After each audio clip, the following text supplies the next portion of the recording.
नमस्कार दोस्तों, स्वागत है आपका डीवी लाइव के ब्रेकिंग न्यूज़ कार्यक्रम में। पार्लियामेंट की 5वें दिन मानसून सत्र का आज 5वां दिन, लेकिन इस बीच भारतीय जनता पार्टी के कई सांसदों के जो बयान है और बहुत ही आपत्तिजनक बयान है, उनको लेकर के हंगामा मचा हुआ है। बजट पर तो हंगामा मचा ही है, इसके अलावा जो जिस तरह की टिप्पणियां भारतीय जनता पार्टी के सांसदों ने की हैं उसको लेकर के हंगामा मचा हुआ है। कई टिप्पणियां बाहर की गई हैं। ब्रेकिंग न्यूज़ कार्यक्रम में इस पर चर्चा होगी। 11 बजे से जब सदन की कार्यवाही शुरू होगी तो सदन की कार्यवाही आपको दिखाएंगे।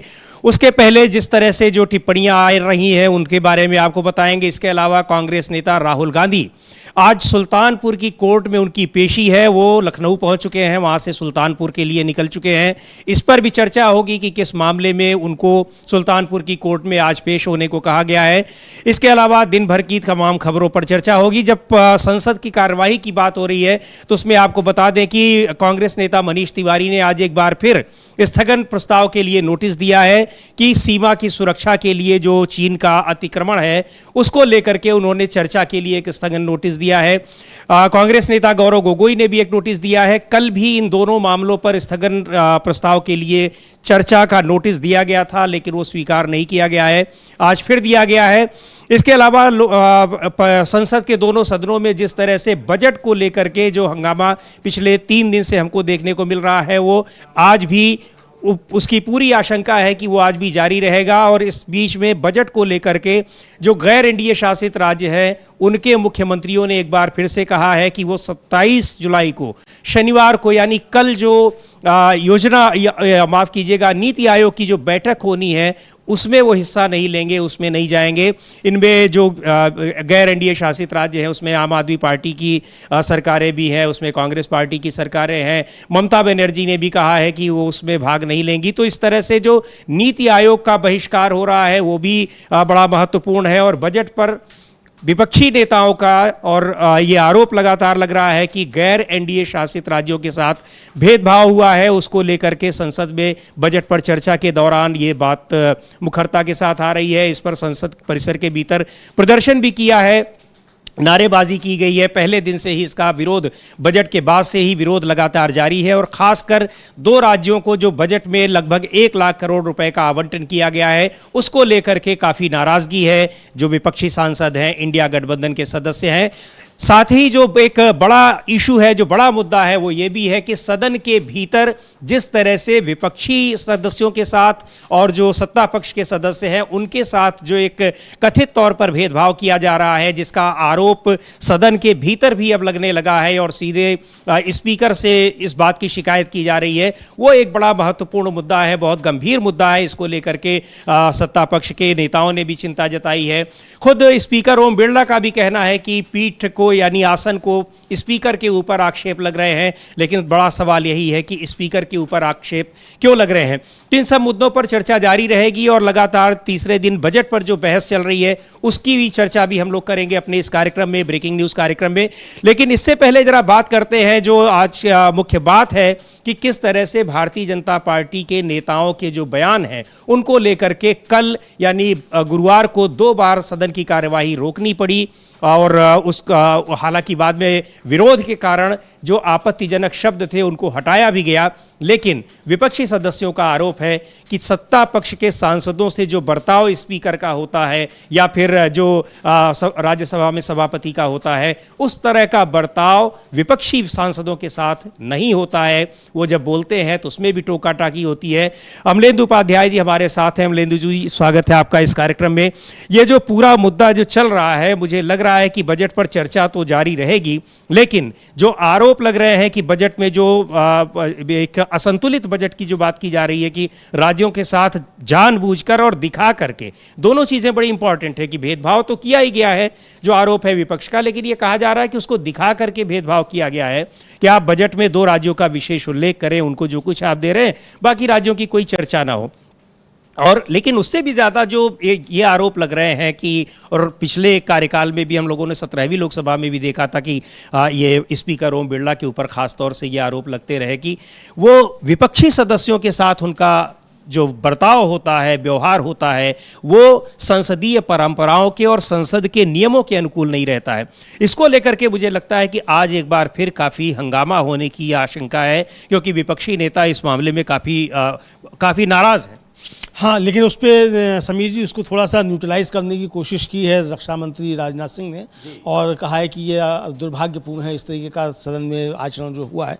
एक तरीके से राजनाथ सिंह ने स्वीकार किया कि भारतीय जनता पार्टी के जो मंत्री थे रवनीत सिंह बिट्टू, उनका जो था वो अभद्र आचरण था, और अभिजीत गंगोपाध्याय जो बीजेपी के सांसद हैं, उन्होंने जिस तरीके से अभिषेक बनर्जी के लिए जिस शब्द का इस्तेमाल किया था वो भी अभद्र आचरण था।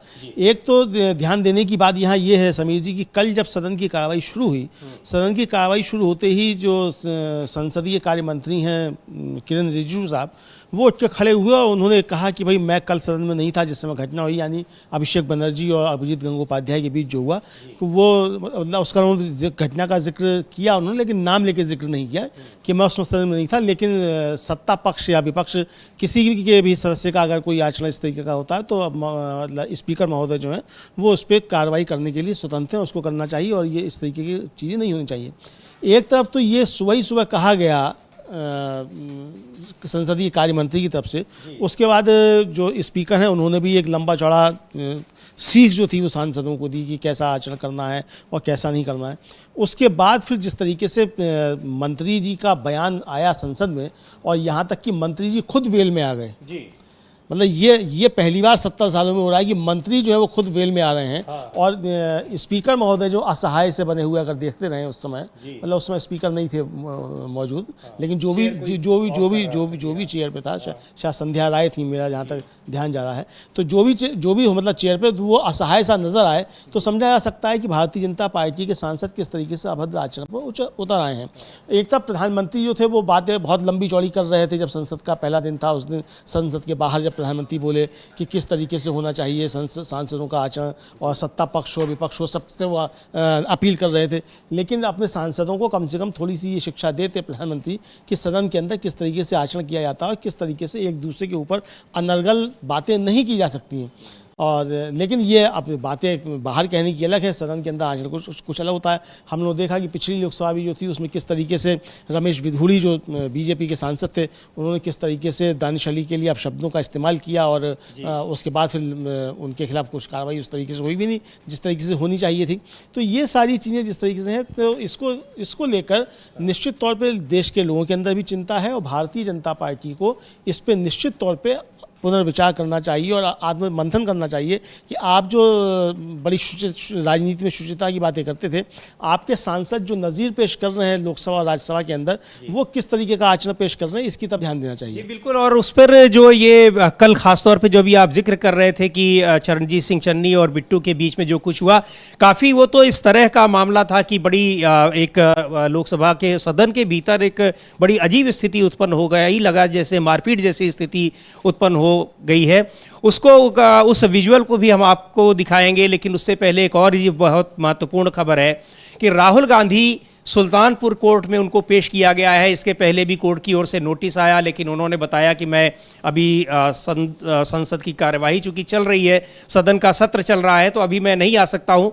उन्होंने डेट बढ़ाने की मांग की गई थी, तो आज यानी 26 जुलाई को उनको वहां पेश होना था। वो पहुंच रहे हैं वहां सुल्तानपुर की कोर्ट में। क्या ये मामला है, आप थोड़ा सा इसके बारे में बताएं अमलेंदु जी। अमित शाह को लेकर के कुछ टिप्पणी की थी राहुल गांधी ने, 2018 का मामला है ये भी, और उसके बाद फिर राहुल गांधी के ऊपर मानहानि का मुकदमा जो है वो सुल्तानपुर में किया गया। कुल मिला के 25 या 26 इस तरीके के मुकदमे हैं। जो अजय राय हैं कांग्रेस के प्रदेश अध्यक्ष हैं, उनकी सुबह बाइट थी, वो कह रहे थे कि इस तरह के 25-26 मुकदमे जो हैं वो पूरे देश भर में राहुल गांधी के ऊपर किए गए हैं।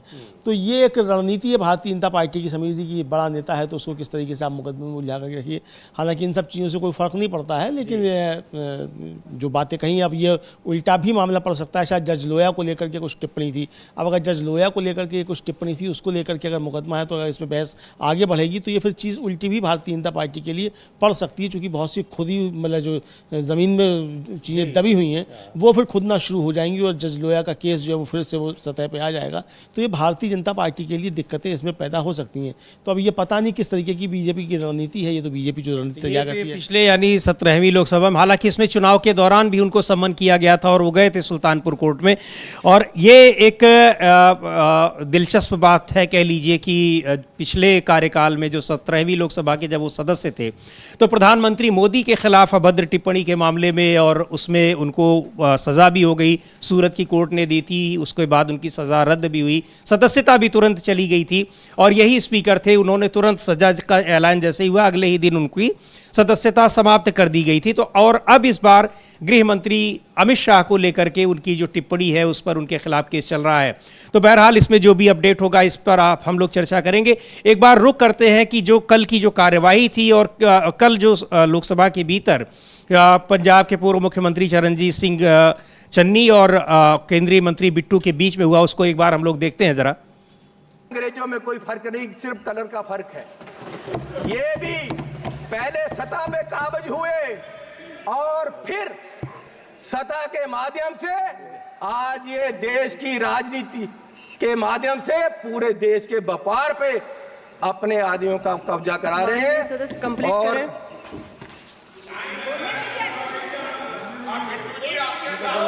मैं बस एक बात करके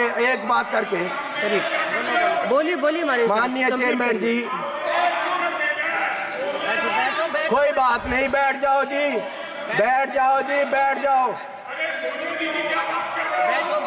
बिट्टू जी, आपके पिताजी शहीद हुए थे, माननीय सदस्य, लेकिन मैं आपको कह दूं वो उस दिन नहीं मरे थे, वो उस दिन मरे जिस दिन आपने कांग्रेस को छोड़ा।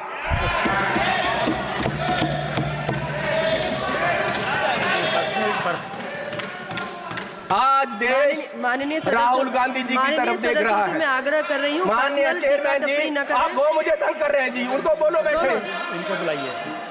वो पंजाब से आए थे, इसका मतलब ये नहीं कि मुझे तंग करते रहे। माननीय सदस्य सुनील माननीय चेयरमैन जी, मैं आपसे निवेदन करना चाहता हूँ कि आप मेरा नाम लिया, मेरे दादाजी सरदार बेअंत सिंह जी, उन्होंने कुर्बानी देश के लिए दी, कांग्रेस के लिए नहीं दी, देश के लिए दी।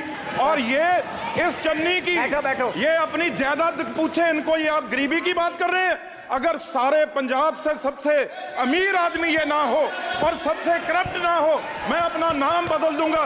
हजारों करोड़ का मालिक ये चरणजीत चन्नी है। और ये गोरा किसको कह रहे हैं? माननीय सदस्य सोनिया गांधी जी, वो कहाँ के हैं ये पहले बताएं भाई, सोनिया गांधी जी कहाँ के हैं?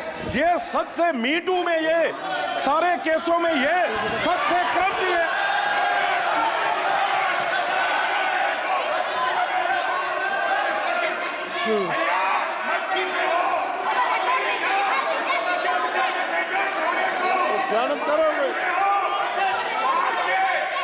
माननीय सदस्य अपनी बात कंप्लीट करें।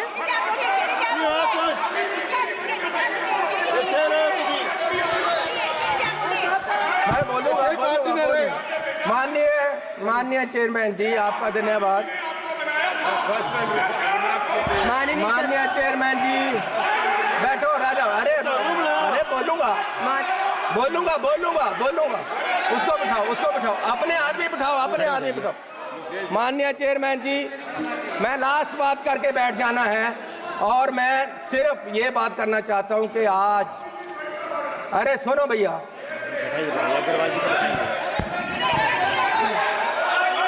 बैठ जाओ सर, बैठ जाओ। सदस्य से आग्रह कर रही हूँ। बोलूंगा। माननीय चेयरमैन जी,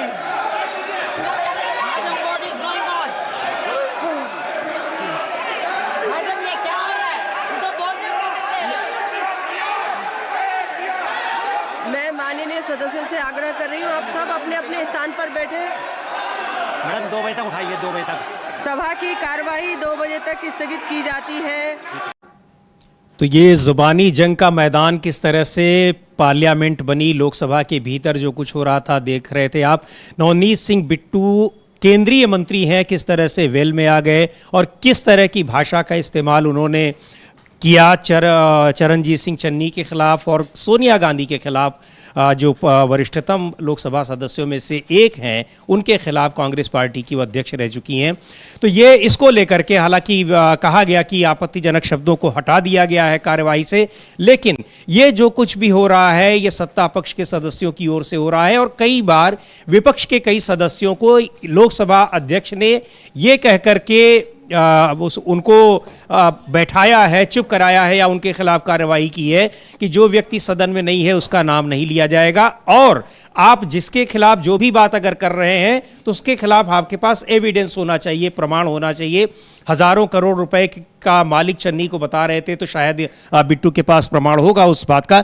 मुझे लगता है कि ये मुद्दा और इसके पहले भी जिस तरह से जो अभिजीत गंगोपाध्याय ने उनके खिलाफ, अभिषेक बनर्जी के खिलाफ एक स्टूपिड शब्द का इस्तेमाल किया था, उन सब चीज़ों को लेकर के ये मामले आज भी सदन को गरमाए रहेंगे। मुझे लगता नहीं है कि इस पर विपक्ष किसी भी तरीके से पीछे हटने वाला है और आक्षेप फिर से एक बार लगेगा स्पीकर के ऊपर कि आप सत्ता पक्ष और विपक्ष के सदस्यों के साथ भेदभाव करते हैं। नहीं, देखिए, एक तो स्पीकर के ऊपर आरोप क्या लगेगा, स्पीकर तो एक तरह से कहा जाए वो भारतीय जनता पार्टी के पाले में खड़े होकर के बैटिंग करते हैं, ये साफ तौर पर दिखाई पड़ता है। और जब सत्ता पक्ष के लोग बोलने के लिए खड़े होते हैं, कुछ भी बोलते हैं, स्पीकर उनको खुली छूट देते हैं, विपक्ष की तरफ से कुछ बोलना शुरू होता है तो जेन्युइन मुद्दे होते हैं उस पर भी उनकी तरफ से टोका टाकी शुरू हो जाती है। जैसे अभिषेक बनर्जी बोल रहे थे तो उनको टोका स्पीकर ने, फिर उन्होंने जवाब दिया स्पीकर को कि भाई आप सत्ता पक्ष की तरफ से पंडित नेहरू पे बात की जाती है, 50 साल पहले की इमरजेंसी पे बात की जाती है, आप खुद करते हैं तब आप किसी को नहीं टोकते, और मैं अगर नोटबंदी की बात कर रहा हूँ 2016 की तो आप मुझको टोक रहे हैं कि साहब 2019 से पहले का मामला है। तो ये जिस तरह की चीज़ें आई हैं उसको लेकर उन पर स्पीकर के ऊपर आरोप निश्चित तौर पर लगते रहते हैं। लेकिन समीर जी, अब ये मसला मुझे लगता है गंभीर ज़्यादा हो गया है, चूँकि आरोप प्रत्यारोप ठीक है सदन के अंदर है, एक ही राज्य से चुन करके आने में हो सकता है। एक तो चन्नी जब बोल रहे थे तो बिट्टू लगातार उनको डिस्टर्ब कर रहे थे। केंद्रीय मंत्री होकर के यदि आपको ये समझ नहीं है कि सदन के अंदर किस तरीके से व्यवहार किया जाता है तो प्रधानमंत्री को चाहिए कि रवनीत बिट्टू को मंत्रिमंडल से बर्खास्त करें।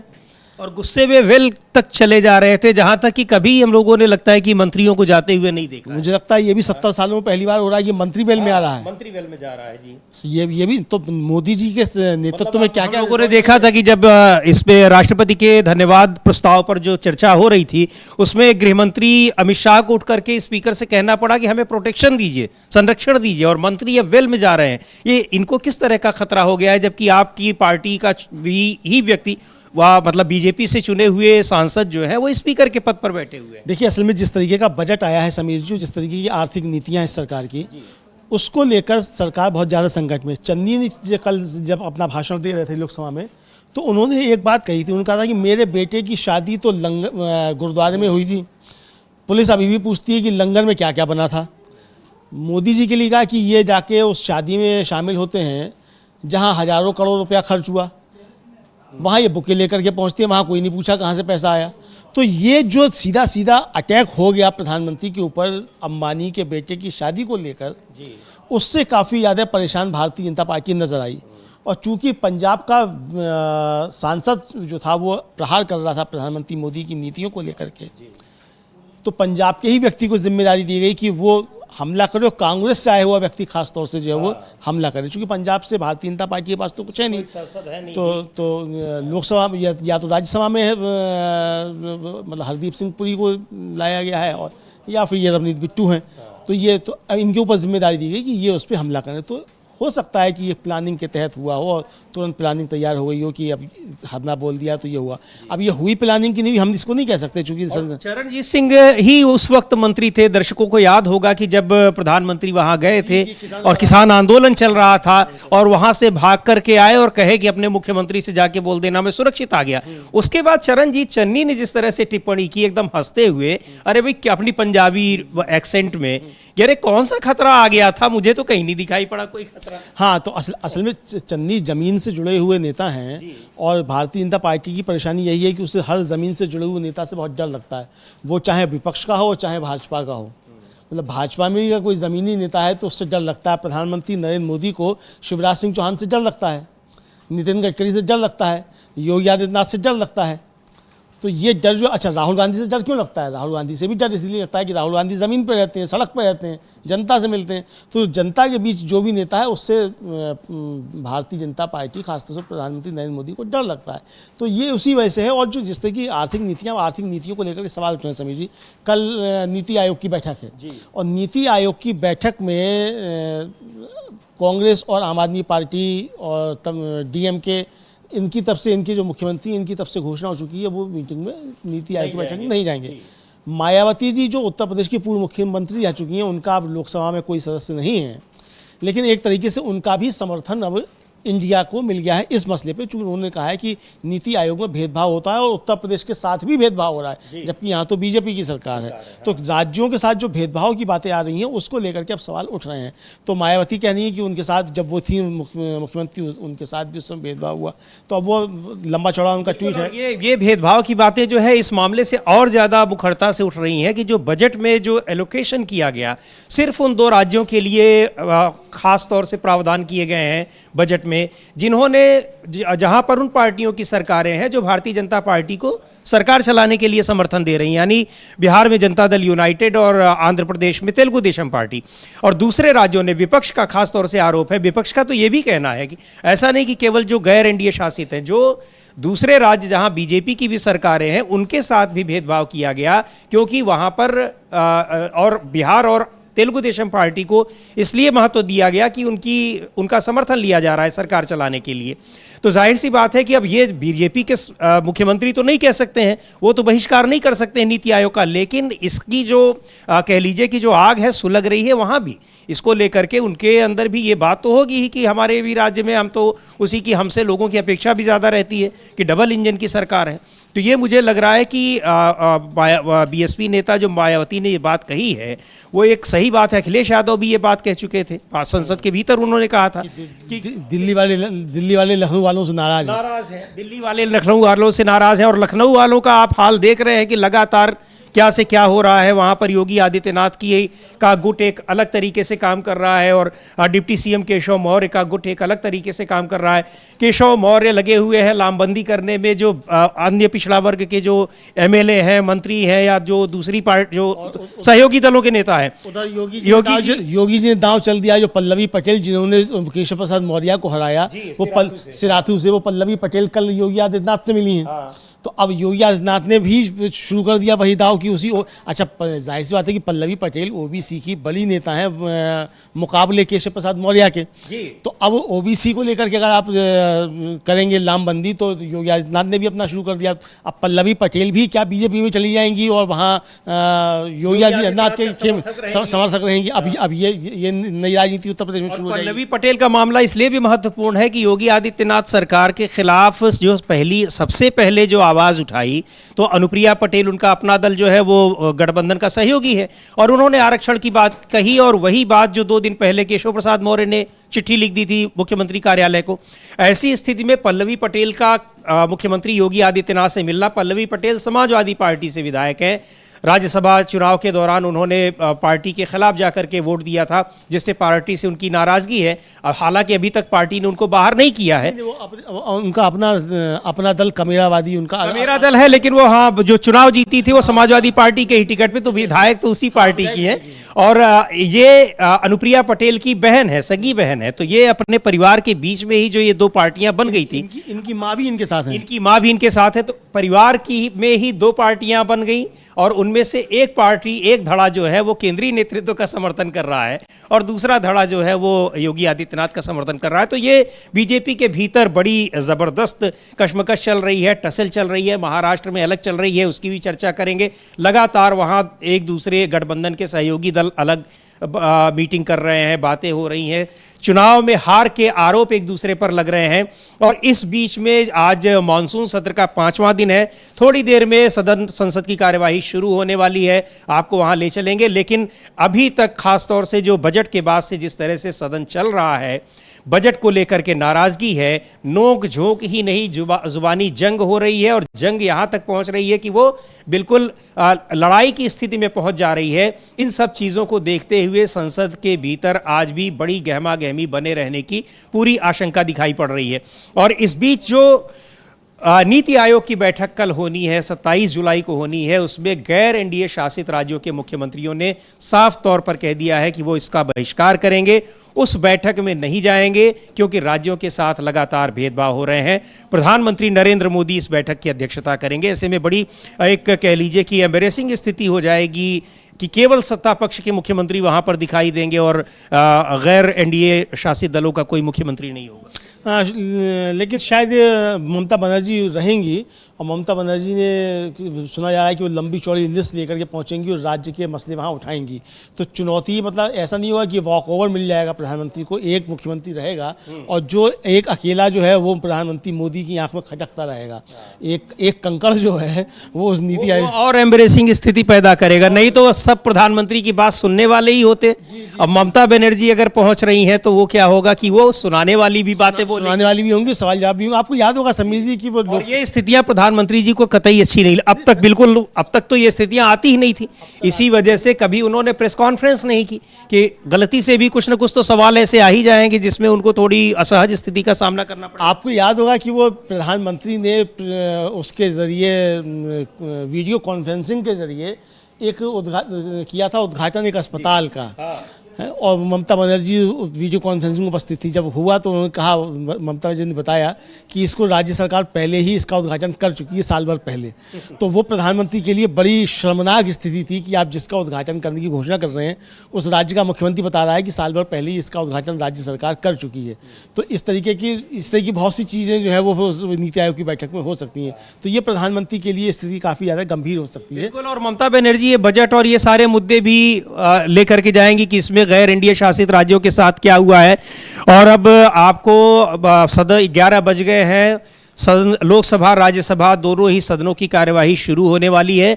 आपको सीधे ले चलेंगे वहां पर और इस बीच आपको बता दें कि किस तरह से बजट पर विपक्ष की नाराजगी झेल रही है सरकार। लगातार विपक्ष हमलावर है और इस बीच सदन के भीतर भारतीय जनता पार्टी के कई नेताओं की जो अभद्र टिप्पणियां हैं उसको लेकर के काफी हंगामा मचा रहा। आज भी उस पर हंगामा मचे रहने की पूरी संभावना है। हालांकि कहा जा रहा है कि उन शब्दों को हटा दिया गया है, आपत्तिजनक शब्दों को जो बीजेपी नेताओं ने कहे हैं। और अब हम देख सकते हैं कि किस तरह से लोकसभा की कार्यवाही शुरू होने वाली है। स्पीकर ओम बिरला पहुंच गए हैं और राज्यसभा में सभापति जगदीप धनखड़ भी पहुंच चुके हैं। कार्यवाही शुरू हो गई है, अभी प्रश्नकाल चलेगा। तो एक बार हम रुख करते हैं संसद की कार्यवाही का। संप्रभुता और अखंडता की रक्षा के लिए समर्पित भारतीय सेना के अद्भुत पराक्रम और बलिदान की याद में कारगिल विजय दिवस की 25वीं वर्षगांठ मना रहा है।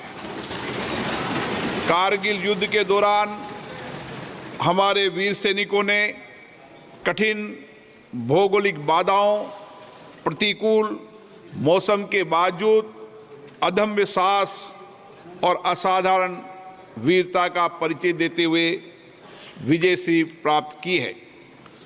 इस अवसर पर ये सभा अपने वीर सैनिकों को नमन करती है और उन शहीदों के प्रति अपनी कृतज्ञता प्रकट करती है जिन्होंने राष्ट्र की सुरक्षा हेतु अपना सर्वस्व बलिदान कर दिया।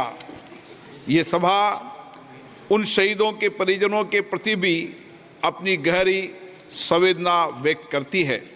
ये सभा उन वीर सैनिकों के प्रति अपनी श्रद्धांजलि अर्पित करती है जो हमारे राष्ट्र की एकता और अखंडता को अक्षुण्ण बनाए रखने के लिए इस युद्ध में वीर गति को प्राप्त हुए थे। अब यह सभा उन सभी वीर सैनिकों की याद में कुछ देर मौन रहेगी।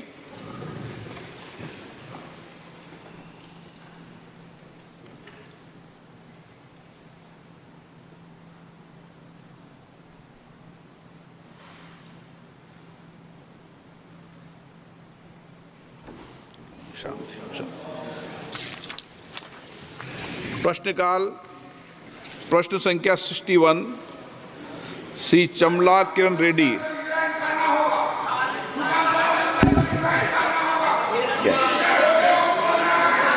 Samla Kiran Reddy. Question number 61। माननीय मंत्री जी, माननीय सदस्य क्वेश्चन पूछिए। Question number 61। बोल दिया स्पीकर सर, आप प्रश्न पूछिए। आप प्रश्न sir, honorable speaker sir, India, despite being home to 19% of world's children, ranks 113 out of 176 in well-being of children according to the End of Childhood Index. In 2022, child abuse cases surged by 8.7% and approximate 55% of children in India experience some form of abusing according to NCPCR study. India's child population is vulnerable with 28.9% falling victim to sexual crimes as per NCRB report 2020.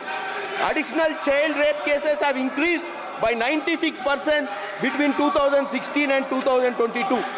As per CRY analysis of NCRB data, also India accounts for strategic 40% of global child marriages according to the National Family Health Survey. Speaker sir, I would like to ask Honorable Minister for steps taken by the government to bring India among the best 50 performing countries in child well-being index with a timeline for the completion of the same. माननीय मंत्री जी। अध्यक्ष महोदय, mission वात्सल्य के माध्यम से माननीय प्रधानमंत्री जी के कुशल नेतृत्व में हमारी सरकार द्वारा शुरू की गई मिशन वात्सल्य योजना का उद्देश्य भारत के हर बच्चे के लिए एक स्वस्थ एवं खुशहाल बचपन सुनिश्चित करना है। इसके लिए ऐसी संवेदनशील, समर्थनकारी और समकालिक इकोसिस्टम स्थापित करना है जिससे उनका पूर्ण विकास संभव हो सके और कोई बच्चा पीछे न छूटे के लक्ष्य को ध्यान में रखकर बनाए गए इस योजना के अंतर्गत कठिन परिस्थितियों में फंसे बच्चों को सहायता एवं सहारा दिया जाता है एवं उन्हें मेन स्ट्रीम से जोड़ा जाता है और विभिन्न पृष्ठभूमियों से आने वाले बच्चों के समग्र विकास हेतु उपाय किए जाते हैं। सरकार की ये सोच है कि कोई भी बच्चा जो मेन स्ट्रीम से अगर वो हट गए हैं तो उसके लिए हमारे मिशन वात्सल्य के माध्यम से हम उनको हर तरह की सुविधाएं उपलब्ध कराते हैं ताकि बच्चा कैसे वो संस्थागत परिवेश में रहकर वो उसका सुधार हो सके और समय समय पर, चूँकि भारत सरकार के माध्यम से राज्य सरकार को हम हमेशा इसके लिए गाइडलाइन हम भेजते भी हैं, समय समय पर निरीक्षण भी करते हैं ताकि जो बच्चे, और उसके लिए चाइल्ड हेल्पलाइन हम चलाते हैं। चाइल्ड हेल्पलाइन के माध्यम से अगर किसी भी तरह की कोई समस्या में, संकट में बच्चे हैं तो उस चाइल्ड हेल्पलाइन में वो कॉल करते हैं वहाँ, और उसके बाद वो राज्य स्तर और फिर जिला स्तर पर जो हमारी कमेटियाँ हैं उसके माध्यम से उसको विशेष रूप से सुविधा उपलब्ध कराई जाती है। Sir, according to various reports, around 2 million children lost their parents due to COVID-19. Promoting the government to launch the PM Cares for Children scheme on May 29, 2021, whereas government data shows only 4,532 children have been adopted. Sir, my question is whether the insensitive government has done any study to understand the plight of children who have lost their parents due to COVID. If yes, shall all necessary data to help us understand what exactly has happened to those 2 million children.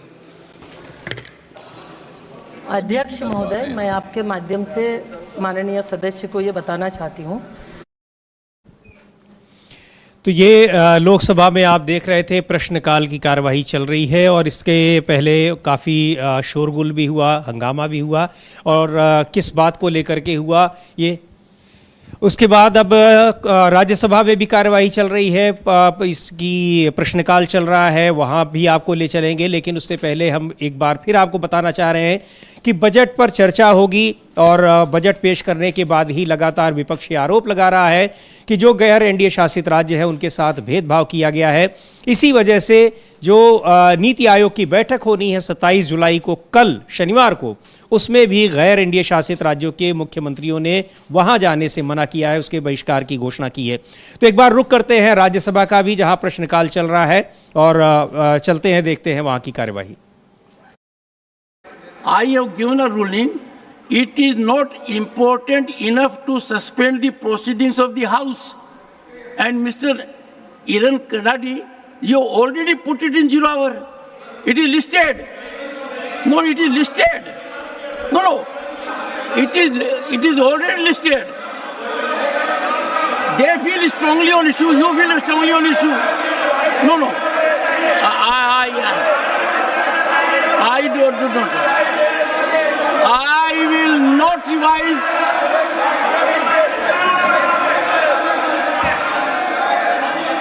Take your seat. Take your seat. Honorable members. 1 second, Mr. Lahar Singh. I will name you. You are raising papers. Never do it. You may feel agitated about an issue. You may think issue is very important, but that doesn't give you authority in this house to ignore the rules. If you feel strongly about an issue, you have a right to feel strongly about it, but you have to raise it according to rules. What I've seen, this side has risen, sometimes they rise. My ruling, 1 second. No one will rise. No, I may have to name member. Mr. Kiran Rijiju, I may have to name members. But before that, 1 second. Honorable Parliamentary Affairs Minister, 1 second. I expect the House to carefully go through my ruling and abide by it. I have declined this every time from this side. That does not mean the issue was not important there. And the issues were raised in some form or the other. This issue, Mr. Kadadi, is listed today in 0 hour. I have allowed in 0 hour. Come on, what have you to say on this? Honorable Chairman, sir.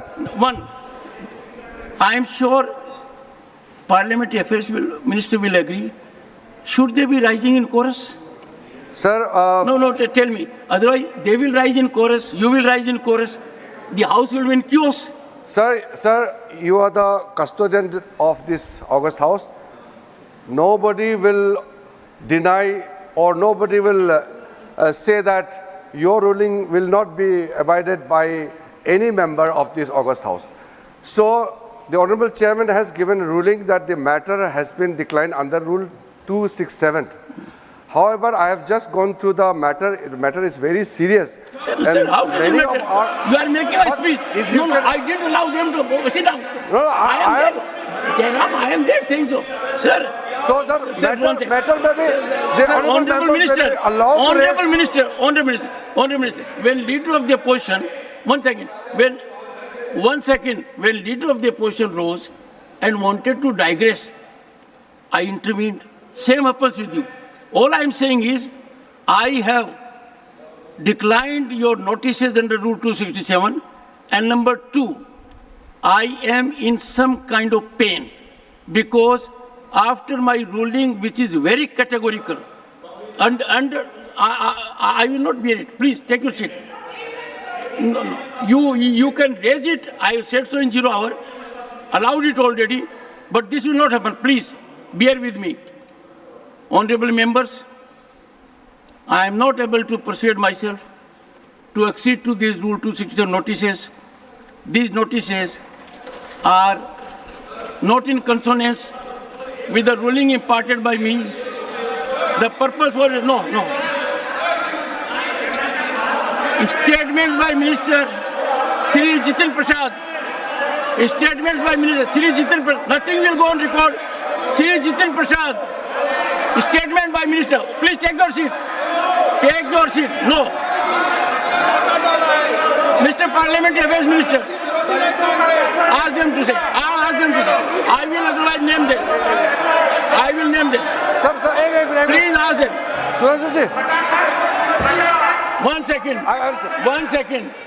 If I find any member of the House going against the rules, have it from me, I will name the member or members.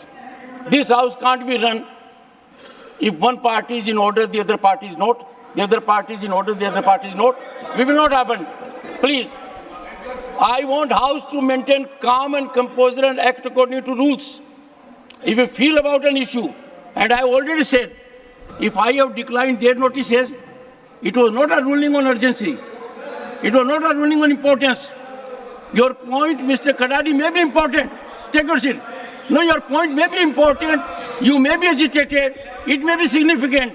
But it is not worthy of Rule 267 as per ruling given by me. Sri Jitin Prasad to make a statement. Please.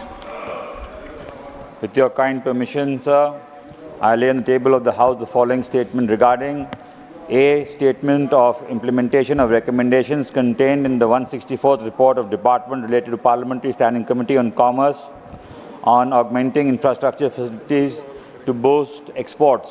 B. Status of implementing of recommendations contained in the 173rd report of Department related to Parliament Standing Committee on Commerce and action taken by Government on recommendations, observations contained in the 164th report of the Committee on augmenting infrastructure facilities to boost exports. Status of implementation of recommendations contained in the 179th report of Department related to Parliament Standing Committee on Commerce on demands for grants 2023-24, demand number 10 pertaining to Department of Commerce, Ministry of Commerce and Industry. Status of implementation of recommendations contained in the 181st report of Department related Parliamentary Standing Committee on Commerce on development of trade and industries in Northeastern region.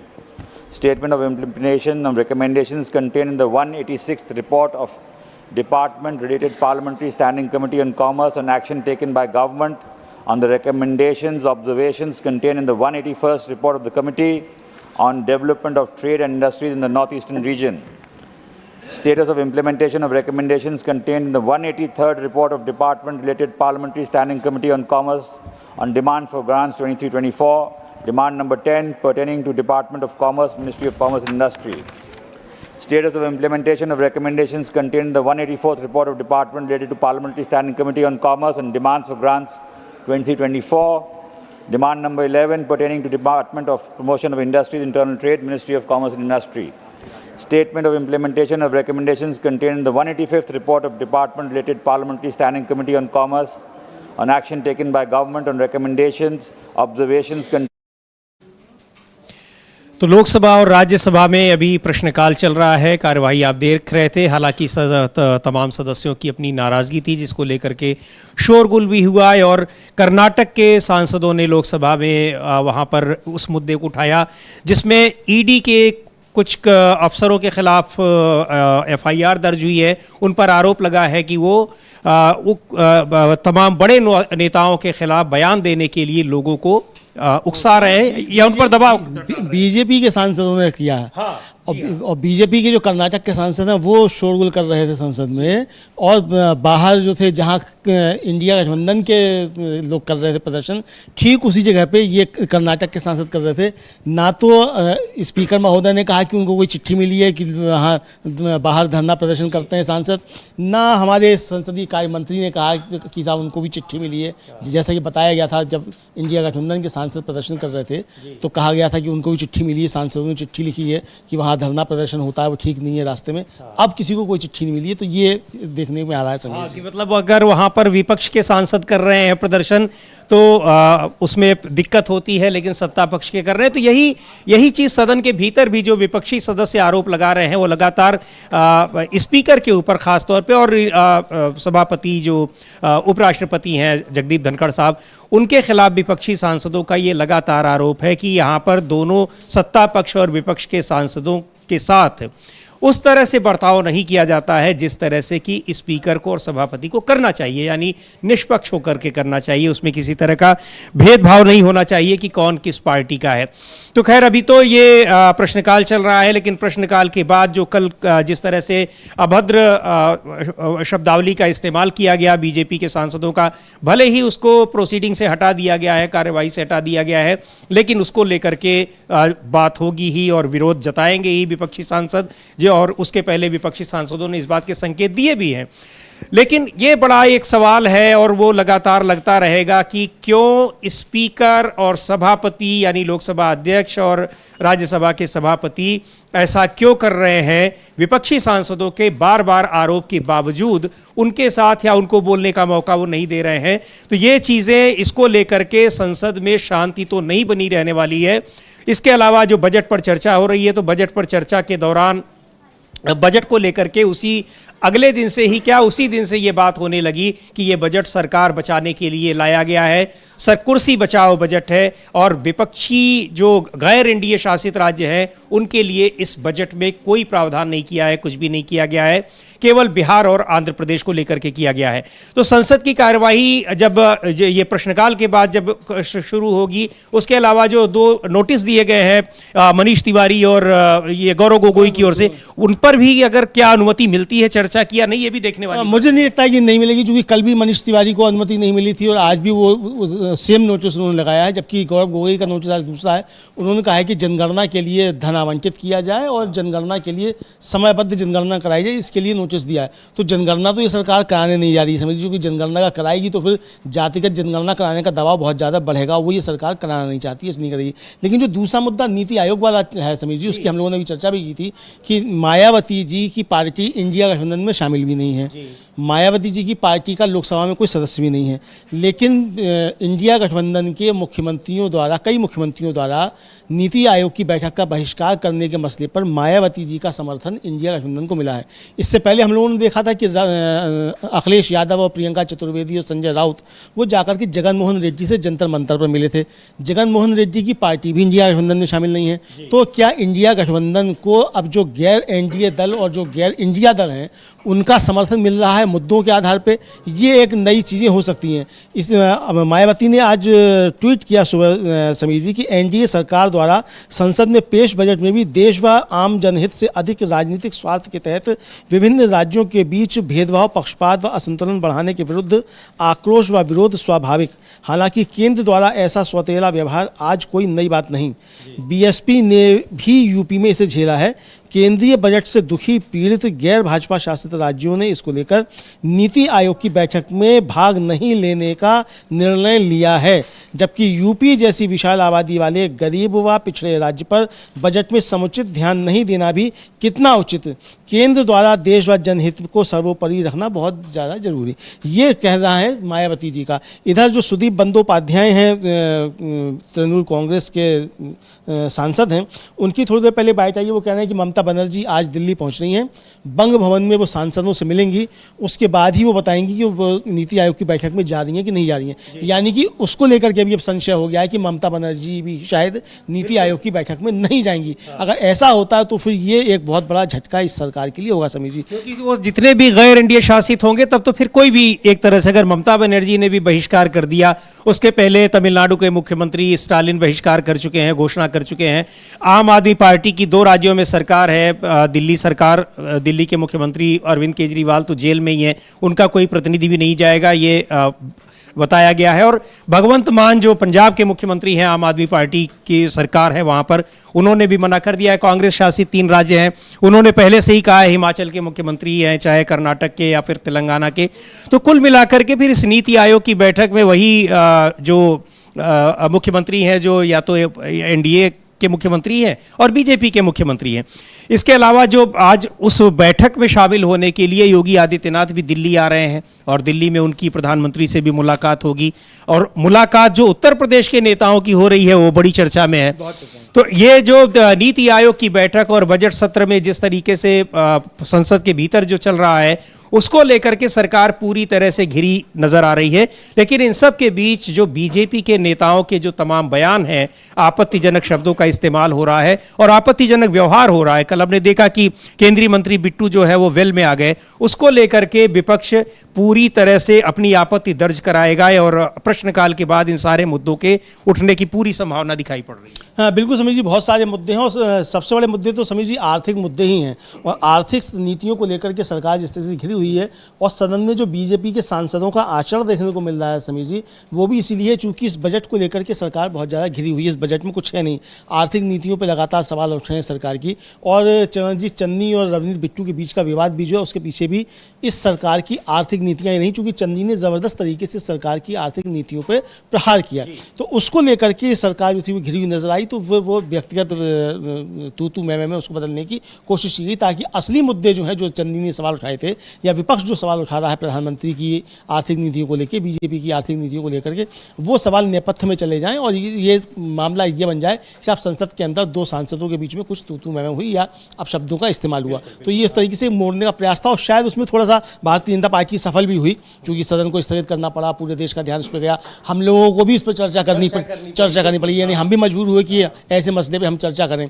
तो समझा जा सकता है कि इस मतलब अपनी रणनीति में बताना भी जरूरी है ना, क्योंकि क्या बीजेपी के जो स्पीकर और सभापति लगातार ये कहते रहते हैं कि एक शिष्ट आचरण करना चाहिए, तो ये भी दिखाई पड़ता है ना कि बीजेपी के सांसदों ने किस तरह का आचरण किया और उसके बाद जो स्पीकर की प्रतिक्रिया रही वो किस तरह की रही। जी हाँ बिल्कुल, और इस पे होना चाहिए। और अभी एक बड़ी खबर आ रही है समीर जी सुप्रीम कोर्ट से, और सुप्रीम कोर्ट ने वेस्ट बंगाल के गवर्नर जो हैं उनको नोटिस इशू किया है वेस्ट बंगाल सरकार की याचिका पर कि उन्होंने बहुत सारे बिल जो हैं वो रोके हुए हैं, उसको लेकर के सुप्रीम कोर्ट ने अभी नोटिस इशू किया है। और केरला गवर्नमेंट को भी, केरला के भी उसको किया है, केरला गवर्नर को भी इशू उठता रहा है केरल के मुख्यमंत्री और पश्चिम बंगाल के कि राज्यपाल जो हैं वो बिल्स को रोके रहते हैं और उसकी वजह से तमाम जो विधेयक हैं वो पारित नहीं हो पाते, तमाम जो प्रशासनिक कार्रवाई है वो बाधित होती है। हाँ बिल्कुल, और इसी को लेकर के सुप्रीम कोर्ट ने दोनों राज्यों के गवर्नर, यानी केरल और बंगाल, दोनों के गवर्नर्स को नोटिस अलग अलग इशू किए हैं कि आपने ये बिल रोके हुए। सुप्रीम कोर्ट ने समीर जी इससे पहले केरल के गवर्नर को लेकर तो बहुत सख्त टिप्पणी की थी, और आपको याद होगा कि सुप्रीम कोर्ट की टिप्पणी ये थी इन गवर्नर्स के मसले को लेकर के कि आप लोग आग से खेल रहे हैं। ये टिप्पणी थी सुप्रीम कोर्ट की, आप मतलब लोकतंत्र में जो संवैधानिक मर्यादाएं हैं उनका उल्लंघन कर रहे हैं, आप कैसे बिल रोक सकते हैं जब विधानसभा ने उसको पारित कर दिया। तो ये समझा जा सकता है कि गवर्नर साहब जो है खासतौर से केरल के, वो किस तरीके से सुप्रीम कोर्ट को बाईपास कर रहे हैं। तो ये तो पारित विधेयक भी कानून नहीं बनने पा रहे हैं उसको लेकर के, और ये अभी नहीं, ये मामला चूंकि पहले से ही चल रहा है इसीलिए ये सुप्रीम कोर्ट में आया। और अब जब सुप्रीम कोर्ट ने नोटिस जारी किया है वहां के गवर्नर्स को, तो ये गंभीर मामला है और ये इसी से जुड़ा हुआ है। अमलेंदु जी आप ये देखिए कि जो राज्यों के साथ भेदभाव की जो खबरें आ रही हैं, बजट में भी वही आरोप लगाए जा रहे हैं कि जो बजट में जो पैसे दिए जाते हैं राज्यों को, और उसमें एक संतुलित तरीके से कि किसकी क्या ज़रूरत है उस पर बाकायदा चर्चा की जाती है, एक्सपर्ट से राय ली जाती है, वहाँ के मुख्यमंत्रियों से चर्चा की जाती है, दूसरे लोगों से चर्चा की जाती है। लेकिन विपक्ष का आरोप है कि यहाँ तो सिर्फ उन दो राज्यों को दे दिया गया जहाँ पर उन पार्टियों की सरकारें हैं जो सरकार को केंद्र में समर्थन दे रही हैं, जिनकी बदौलत सरकार टिकी हुई है। इसीलिए इस बजट के लिए बार बार कुर्सी बचाओ बजट भी इसको कहा जा रहा है। और उसी में ये बात जो कि गवर्नर्स के जरिए, और गवर्नर्स ऐसा क्यों करते हैं, क्योंकि गवर्नर किसी राज्य में केंद्र सरकार के प्रतिनिधि होते हैं, तो इससे ये साफ दिखाई पड़ता है कि वो केंद्र सरकार के प्रतिनिधि तो हैं, लेकिन राज्य सरकार को सरकार को चलाने में, चूंकि सरकार के वो प्रमुख होते हैं, संवैधानिक प्रमुख वही होते हैं, उनको सहायता करनी चाहिए, मदद करनी चाहिए। लेकिन अगर विधेयकों को रोक रहे हैं, सदन में पारित विधेयकों को, विधानसभाओं में पारित विधेयकों को रोक रहे हैं, उस पर हस्ताक्षर नहीं कर रहे हैं, तो इसका मतलब कि वहाँ की जो कार्यप्रणाली है उस में अवरोध उत्पन्न कर रहे हैं। तो ये पूरा का पूरा जो केंद्र और राज्य संबंध है उसको लेकर के जो खतरनाक खेल खेल रहे हैं, सुप्रीम कोर्ट की टिप्पणी थी वो इसी संदर्भ में थी कि केंद्र और राज्य के बीच का जो एक संबंध है, जो संवैधानिक संबंध है, वो बने रहना चाहिए। उसमें इस तरह की चीज़ें नहीं आनी चाहिए कि किस पार्टी की सरकार कहाँ काम कर रही है। बिल्कुल समीर जी, आपने बिल्कुल सही बात कहा कि ये सुप्रीम कोर्ट की टिप्पणी थी, बहुत गंभीर टिप्पणी थी। और ये देखने में आ रहा है जब से केंद्र में मोदी जी की सरकार आई है तब से लेकर अब तक कई मामले इस तरीके के आ चुके हैं गवर्नर्स के व्यवहार को लेकर के, और उस पर विपक्ष लगातार सवाल उठाता रहा है, सुप्रीम कोर्ट तक मामले पहुंचे। ये भी शायद 70 सालों में पहली बार है कि इतने अधिक मामले गवर्नर्स की भूमिका को लेकर के सुप्रीम कोर्ट तक पहुंच रहे हैं, और सुप्रीम कोर्ट से प्रतिकूल टिप्पणियां गवर्नर्स को लेकर आ रही हैं। तो ये एक गंभीर मसला है। इस बीच खबर ये आ रही है कि राहुल गांधी सुल्तानपुर कोर्ट में पहुंच गए हैं और कोर्ट में अंदर उपस्थित हैं इस समय राहुल गांधी। ये भी है अभी एक खबर आई है। गृह मंत्री अमित शाह के खिलाफ बयान का मामला था, जिस पर वहाँ के एक किसी बीजेपी के नेता ने उनके खिलाफ मानहानि का केस कर रखा है सुल्तानपुर की कोर्ट में, उस पर कार्रवाई हो रही है। एक बार हम लोग फिर से रुख करते हैं लोकसभा और राज्यसभा का। पहले हम चलते हैं लोकसभा या राज्यसभा में शायद पी चिदम्बरम बोल रहे हैं, एक बार सुनते हैं क्या कह रहे हैं वो। If you want to include his mentioning in the list, do it on another day. How can you amend a list of business and create an unlisted business? Unlisted business. Take your seat. You made your point. This will create a You have made your precedent. point. We can all then stand up and Why say, repeat? please. Why repeat? You have made your point. People are intelligent enough to appreciate it. Now, honorable members, I absolutely fail to understand. When I had given my ruling under Rule 267, I had indicated to the entire House that this is listed. Now, one second. So you are not going by my word. You are going by some document. And it is in the document. It is there before me. So it will be there. You refer. It is, one second. Mr. Chandrasekhar, it is good to write letters together, but never good to rise together. I appreciate you write letters together, fine, but don't rise together. One, honorable members, there was an occasion earlier when Mr. Jairam Ramesh said the document has not been sent. If you will just refresh it, you'll find it. Sir, it's not there, sir. Please. Oh, okay, it is there now, I say. I'm afraid.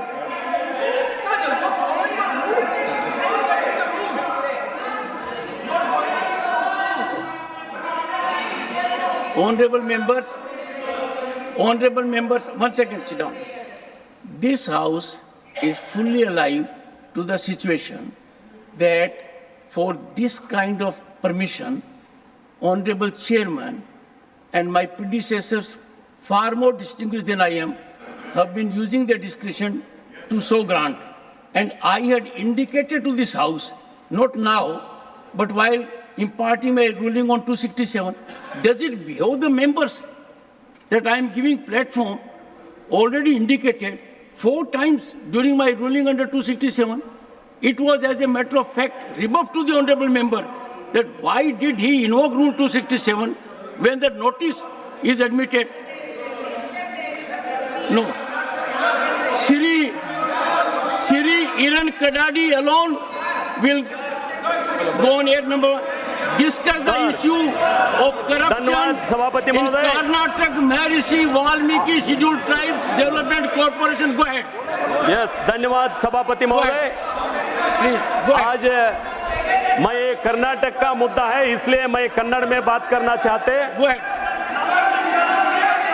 इंದು ಮಹರ್ಷಿ ವಾಲ್ಮೀಕಿ ನಿಗಮದ ಹಗರಣದಲ್ಲಿ ನಡೆದಿರುವಂತ ಬ್ರಹ್ಮಾಂಡ ಭ್ರಷ್ಟಾಚಾರದ ಹಗರಣವನ್ನ ಈ ಸದನದ ಮತ್ತು ದೇಶದ ಜನರ ಕೇಂದ್ರ ಸರ್ಕಾರದ ಗಮನವನ್ನು ಸೆಳೆಯಲಿಕ್ಕೆ तो राज्यसभा में कर्नाटक के मसले पर चर्चा हो रही है। प्रश्नकाल चल रहा है अभी लोकसभा और राज्यसभा में, और ये बजट पर जो चर्चा होनी है उसका तीसरा दिन है और प्रश्नकाल के बाद बजट पर चर्चा होगी। लेकिन बजट पर चर्चा को लेकर के जिस तरह से सरकार घिरी हुई है, विपक्षी सांसद उस पर हावी हैं, लगातार ये आरोप लगा रहे हैं कि इसमें गैर एनडीए शासित राज्यों के लिए के साथ बड़ी नाइंसाफी की गई है। बजट में उनको कुछ भी नहीं दिया गया है, केवल और केवल 2 राज्यों पर बजट का एलोकेशन पूरा जो है वो समेट दिया गया है।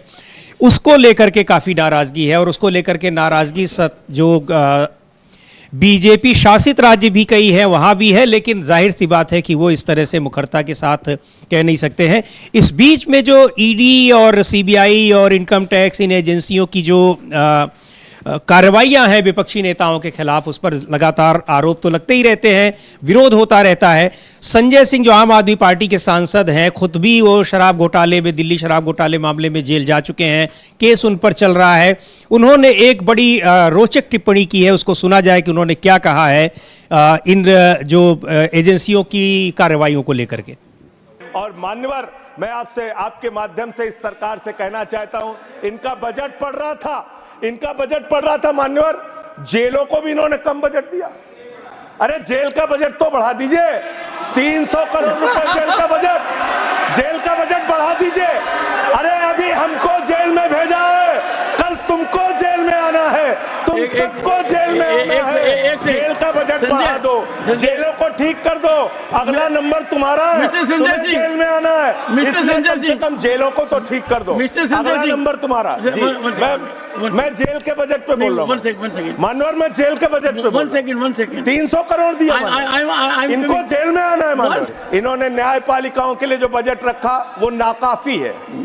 5 करोड़ केसेस पेंडिंग है इस देश के अंदर, और 6 लाख लोगों को पूरे देश में जेलों में रखा गया है, जिसमें करीब 76% अंडर ट्रायल हैं। इसका मतलब आपका मकसद न्याय दिलाना नहीं है, आपका मकसद किसी मामले की सच्चाई तक पहुंचना नहीं है, आपका मकसद है पकड़ पकड़ के एक एक व्यक्ति को जेल में डालना। आपने दिल्ली के मुख्यमंत्री को, जिनकी शुगर 36 बार 50 से नीचे जा चुकी है, आपने दिल्ली के मुख्यमंत्री को पकड़ के जेल में डाल दिया। नहीं मानवर, अब इनको बार बार मौका मत दीजिए, मुझे अपनी बात पूरी करने दीजिए। I am not yielding sir, I am not. आपने 2 बार कहा, हैट्रिक बना लिया इन्होंने सर। दिल्ली के मुख्यमंत्री को सर इन्होंने पकड़ के जेल में डाल के रखा, दिल्ली के शिक्षा मंत्री को इन्होंने 2 साल से जेल में रखा, दिल्ली के स्वास्थ्य मंत्री को इन्होंने 2 साल से जेल में रखा। आप एक एक विपक्ष के नेता को पकड़ पकड़ के जेल में डालते हैं। हेमंत सोरेन को मुख्यमंत्री को जेल में आपने रखा, संजय रावत को जेल में रखा, अनिल देशमुख को जेल में रखा, सबको पकड़ पकड़ के आप जेल में रखते हैं। बंगाल के 3 मंत्रियों को आपने पकड़ के जेल में रखा। आपका मकसद ट्रायल कराना नहीं, न्याय दिलाना नहीं, आपका मकसद हम लोगों को पकड़ के जेल में रखना है।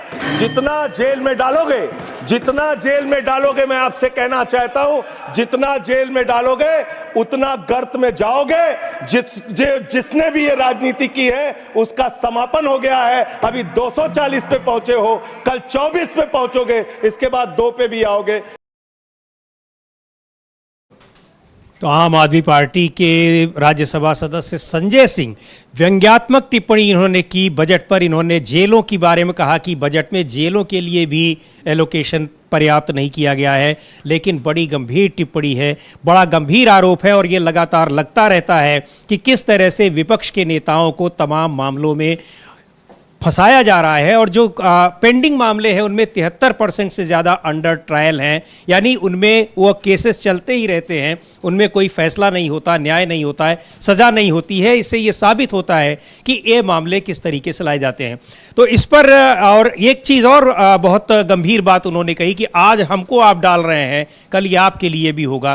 तो ये शायद एक बड़ी चेतावनी है जो संजय सिंह ने दी है कि अगर इस तरह से काम होता रहा कि राजनीतिक आधार पर लोगों को मुकदमों में फंसाने की कोशिश की जाएगी, जेल भेजा जाएगा, तो जाहिर सी बात है कि जब दूसरी पार्टियों की सरकारें होंगी उसमें आपके साथ भी ऐसा होगा। तो शायद अब सीख लेनी चाहिए, ये कहना चाह रहे हैं।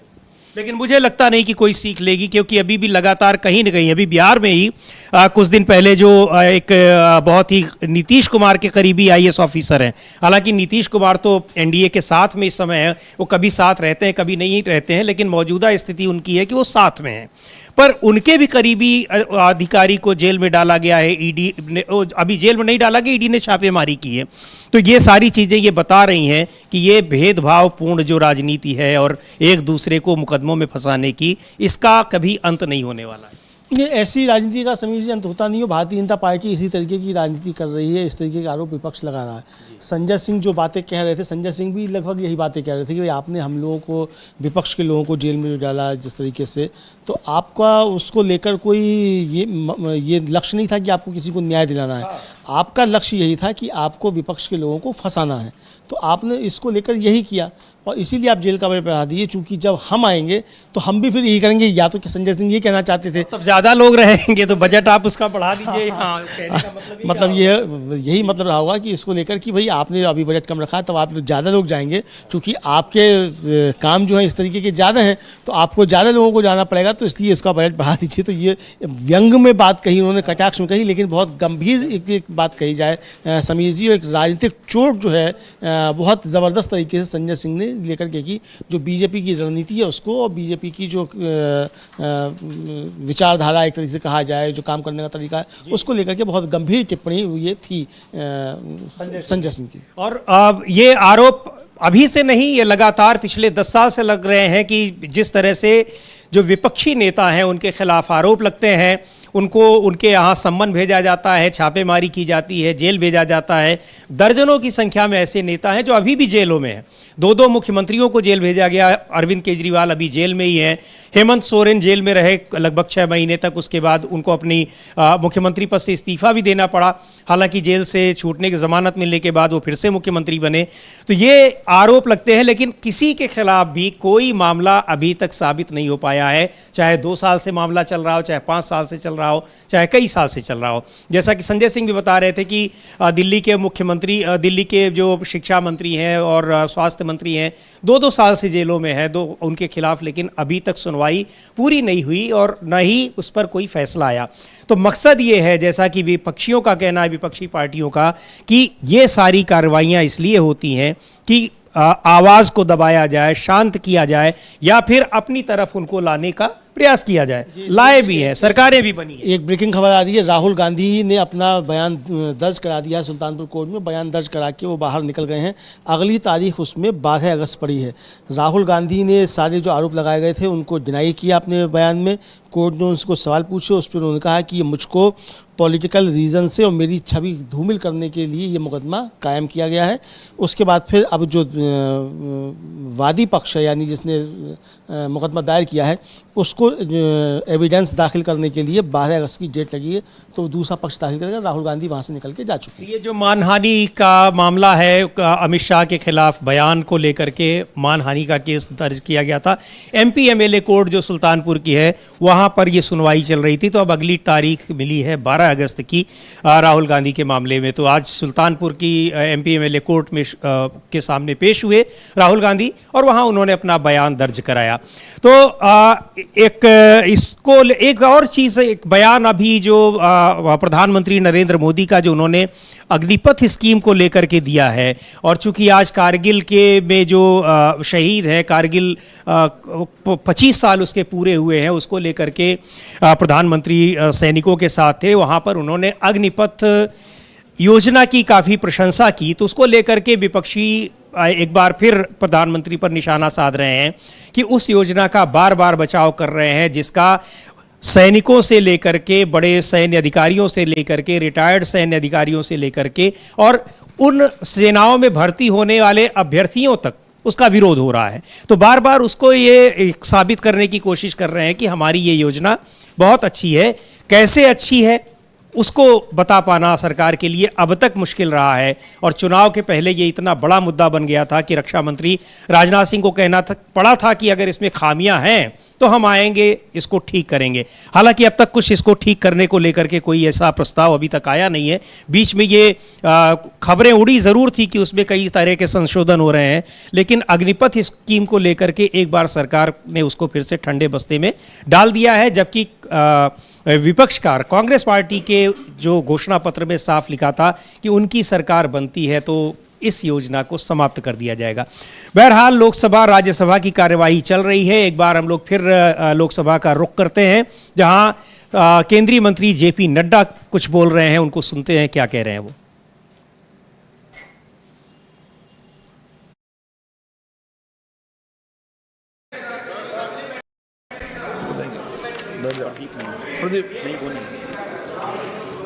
अमिंदर सिंह राजा,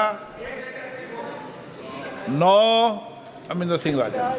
अध्यक्ष महोदय की आप जैसे सीनियर कि हम मेंबर है, जानते हैं, 2 पूछता। जैसे कि हम सब जानते हैं कि कैंसर एक बहुत ही भयानक बीमारी है और हम यहाँ पर सब बैठे लोग ये भी जानते हैं कि पिछले पौने 2 महीनों 4 जून को हम चुनकर आए थे और मेरे को लगता being a member of parliament पिछले पौने 2 महीनों में मैंने सबसे ज़्यादा कैंसर पेशेंट की चिट्ठियाँ के ऊपर साइन किए प्राइम मिनिस्टर रिलीफ फंड के लिए। आपका प्रश्न क्या है? मेरा सवाल ये है, मैं आपके माध्यम से पूछना चाहता हूँ कि इससे कोई बच नहीं पाया, बहुत खतरनाक बीमारी है। क्या ऐसा हो सकता है जहाँ पर हम ये कहते हैं कि world fastest growing economy Bharat बन चुका है, जब बनने जा रहा है, और आज भी बिलो पॉवर्टी लाइन लोग जो कैंसर का इलाज कराने के लिए यहाँ धक्के खा रहे हैं, कोई वहाँ धक्के खा रहा है, कोई हमारे से साइन करा रहा है। क्या ऐसा हो सकता है इस देश में कि जो कैंसर पीड़ित लोग हैं, उन बिलो पॉवर्टी लाइन है, जब मिडिल क्लास लोग हैं, उनका इलाज मुफ्त किया जाए? दवाई सस्ती क्यों करनी है? मैं आपके माध्यम से मंत्री महोदय से पूछना चाहता हूं माननीय मंत्री जी, कि करोड़ों रुपया लग जाता है, क्या उनका इलाज फ्री हो सकता है? ओके। माननीय सदस्य की जो भावना है उसकी मैं कदर करता हूं। सच में कैंसर एक जानलेवा बीमारी है और इसकी तकलीफ जिस परिवार पर पड़ती है, एक तरीके से उस परिवार की स्थिति खराब हो जाती है। लेकिन हमारी प्रधानमंत्री जी के नेतृत्व में चलने वाली सरकार ने इसके लिए बहुत से कदम उठाए हैं और कदम उठाने की दृष्टि से कैंसर केयर यूनिट्स का लगने से लेकर के आयुष्मान भारत में 50 करोड़ पीपल, 10 करोड़ 34 लाख फैमिलीज को 5 लाख रुपए का सालाना असिस्टेंस दे करके उनको आयुष्मान भारत में सपोर्ट करने का प्रयास किया गया है। तो जो गरीब लोग हैं, गरीब लोगों को इसमें जोड़ करके देखने का प्रयास हुआ है ताकि कैंसर का इलाज हो सके। उसी तरीके से जो बहुत से जो प्रोसीजर्स हैं कैंसर के, वो जो बीपीएल वाले हैं उनका तो फ्री भी होता है, लेकिन बहुत सी जगह पर जो हम लोगों का फ्री डायग्नोस्टिक फैसिलिटीज़ हम लोगों ने दी है, राइट फ्रॉम पीएचसी से लेकर के टर्शरी केयर यूनिट तक, उसमें इन सारी चीज़ों की चिंता की जाती है। मैं यहाँ ये भी बताना चाहता हूँ कि हम इस पर 3 बातों पर काम कर रहे हैं। एक तो प्रिवेंटिव, प्रोमोटिव और क्यूरेटिव। प्रिवेंशन पर भी बहुत काम चल रहा है क्योंकि इसकी प्रेवलेंस ना हो, और प्रोमोटिव हो ताकि हम हेल्थ को प्रमोट करते हैं। अब कई लोग हमारे को बहुत कहते भी हैं, लेकिन आपने देखा होगा कि हर टोबैको पर हम लोगों ने लेबल लगा करके कैंसर के इम्पैक्ट्स को बताने का प्रयास किया है। उसी तरीके से टोबैको का क्या इम्पैक्ट पड़ता है इसको भी बताने का प्रयास किया है, और प्रिवेंशन के दृष्टि से और जितने भी प्रयास हो सकते हैं वो किए गए हैं। जहाँ तक क्यूरेटिव का सवाल है, हमारी कोशिश है कि हम कैंसर पेशेंट को अफोर्डेबल और एक्सेसिबल उनकी दवाई का इलाज उनके इलाज की व्यवस्था कर सकें, और इस पर सरकार प्रयासरत है। सुश्री संभवी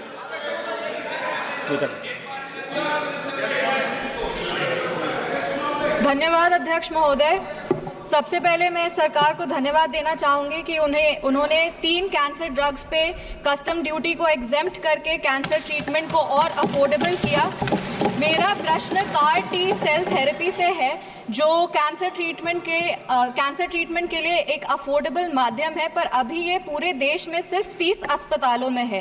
मेरा प्रश्न माननीय मंत्री जी से ये है कि कैंसर ट्रीटमेंट को कार टी सेल थेरेपी के माध्यम से और अफोर्डेबल करने के लिए ये ग्रामीण और पिछड़े इलाकों में कब शुरू होगा, जिससे गरीब परिवारों को भी इसका लाभ मिल सके?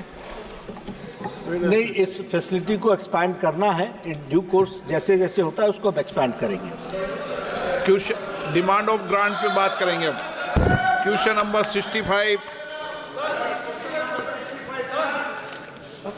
माननीय मंत्री जी।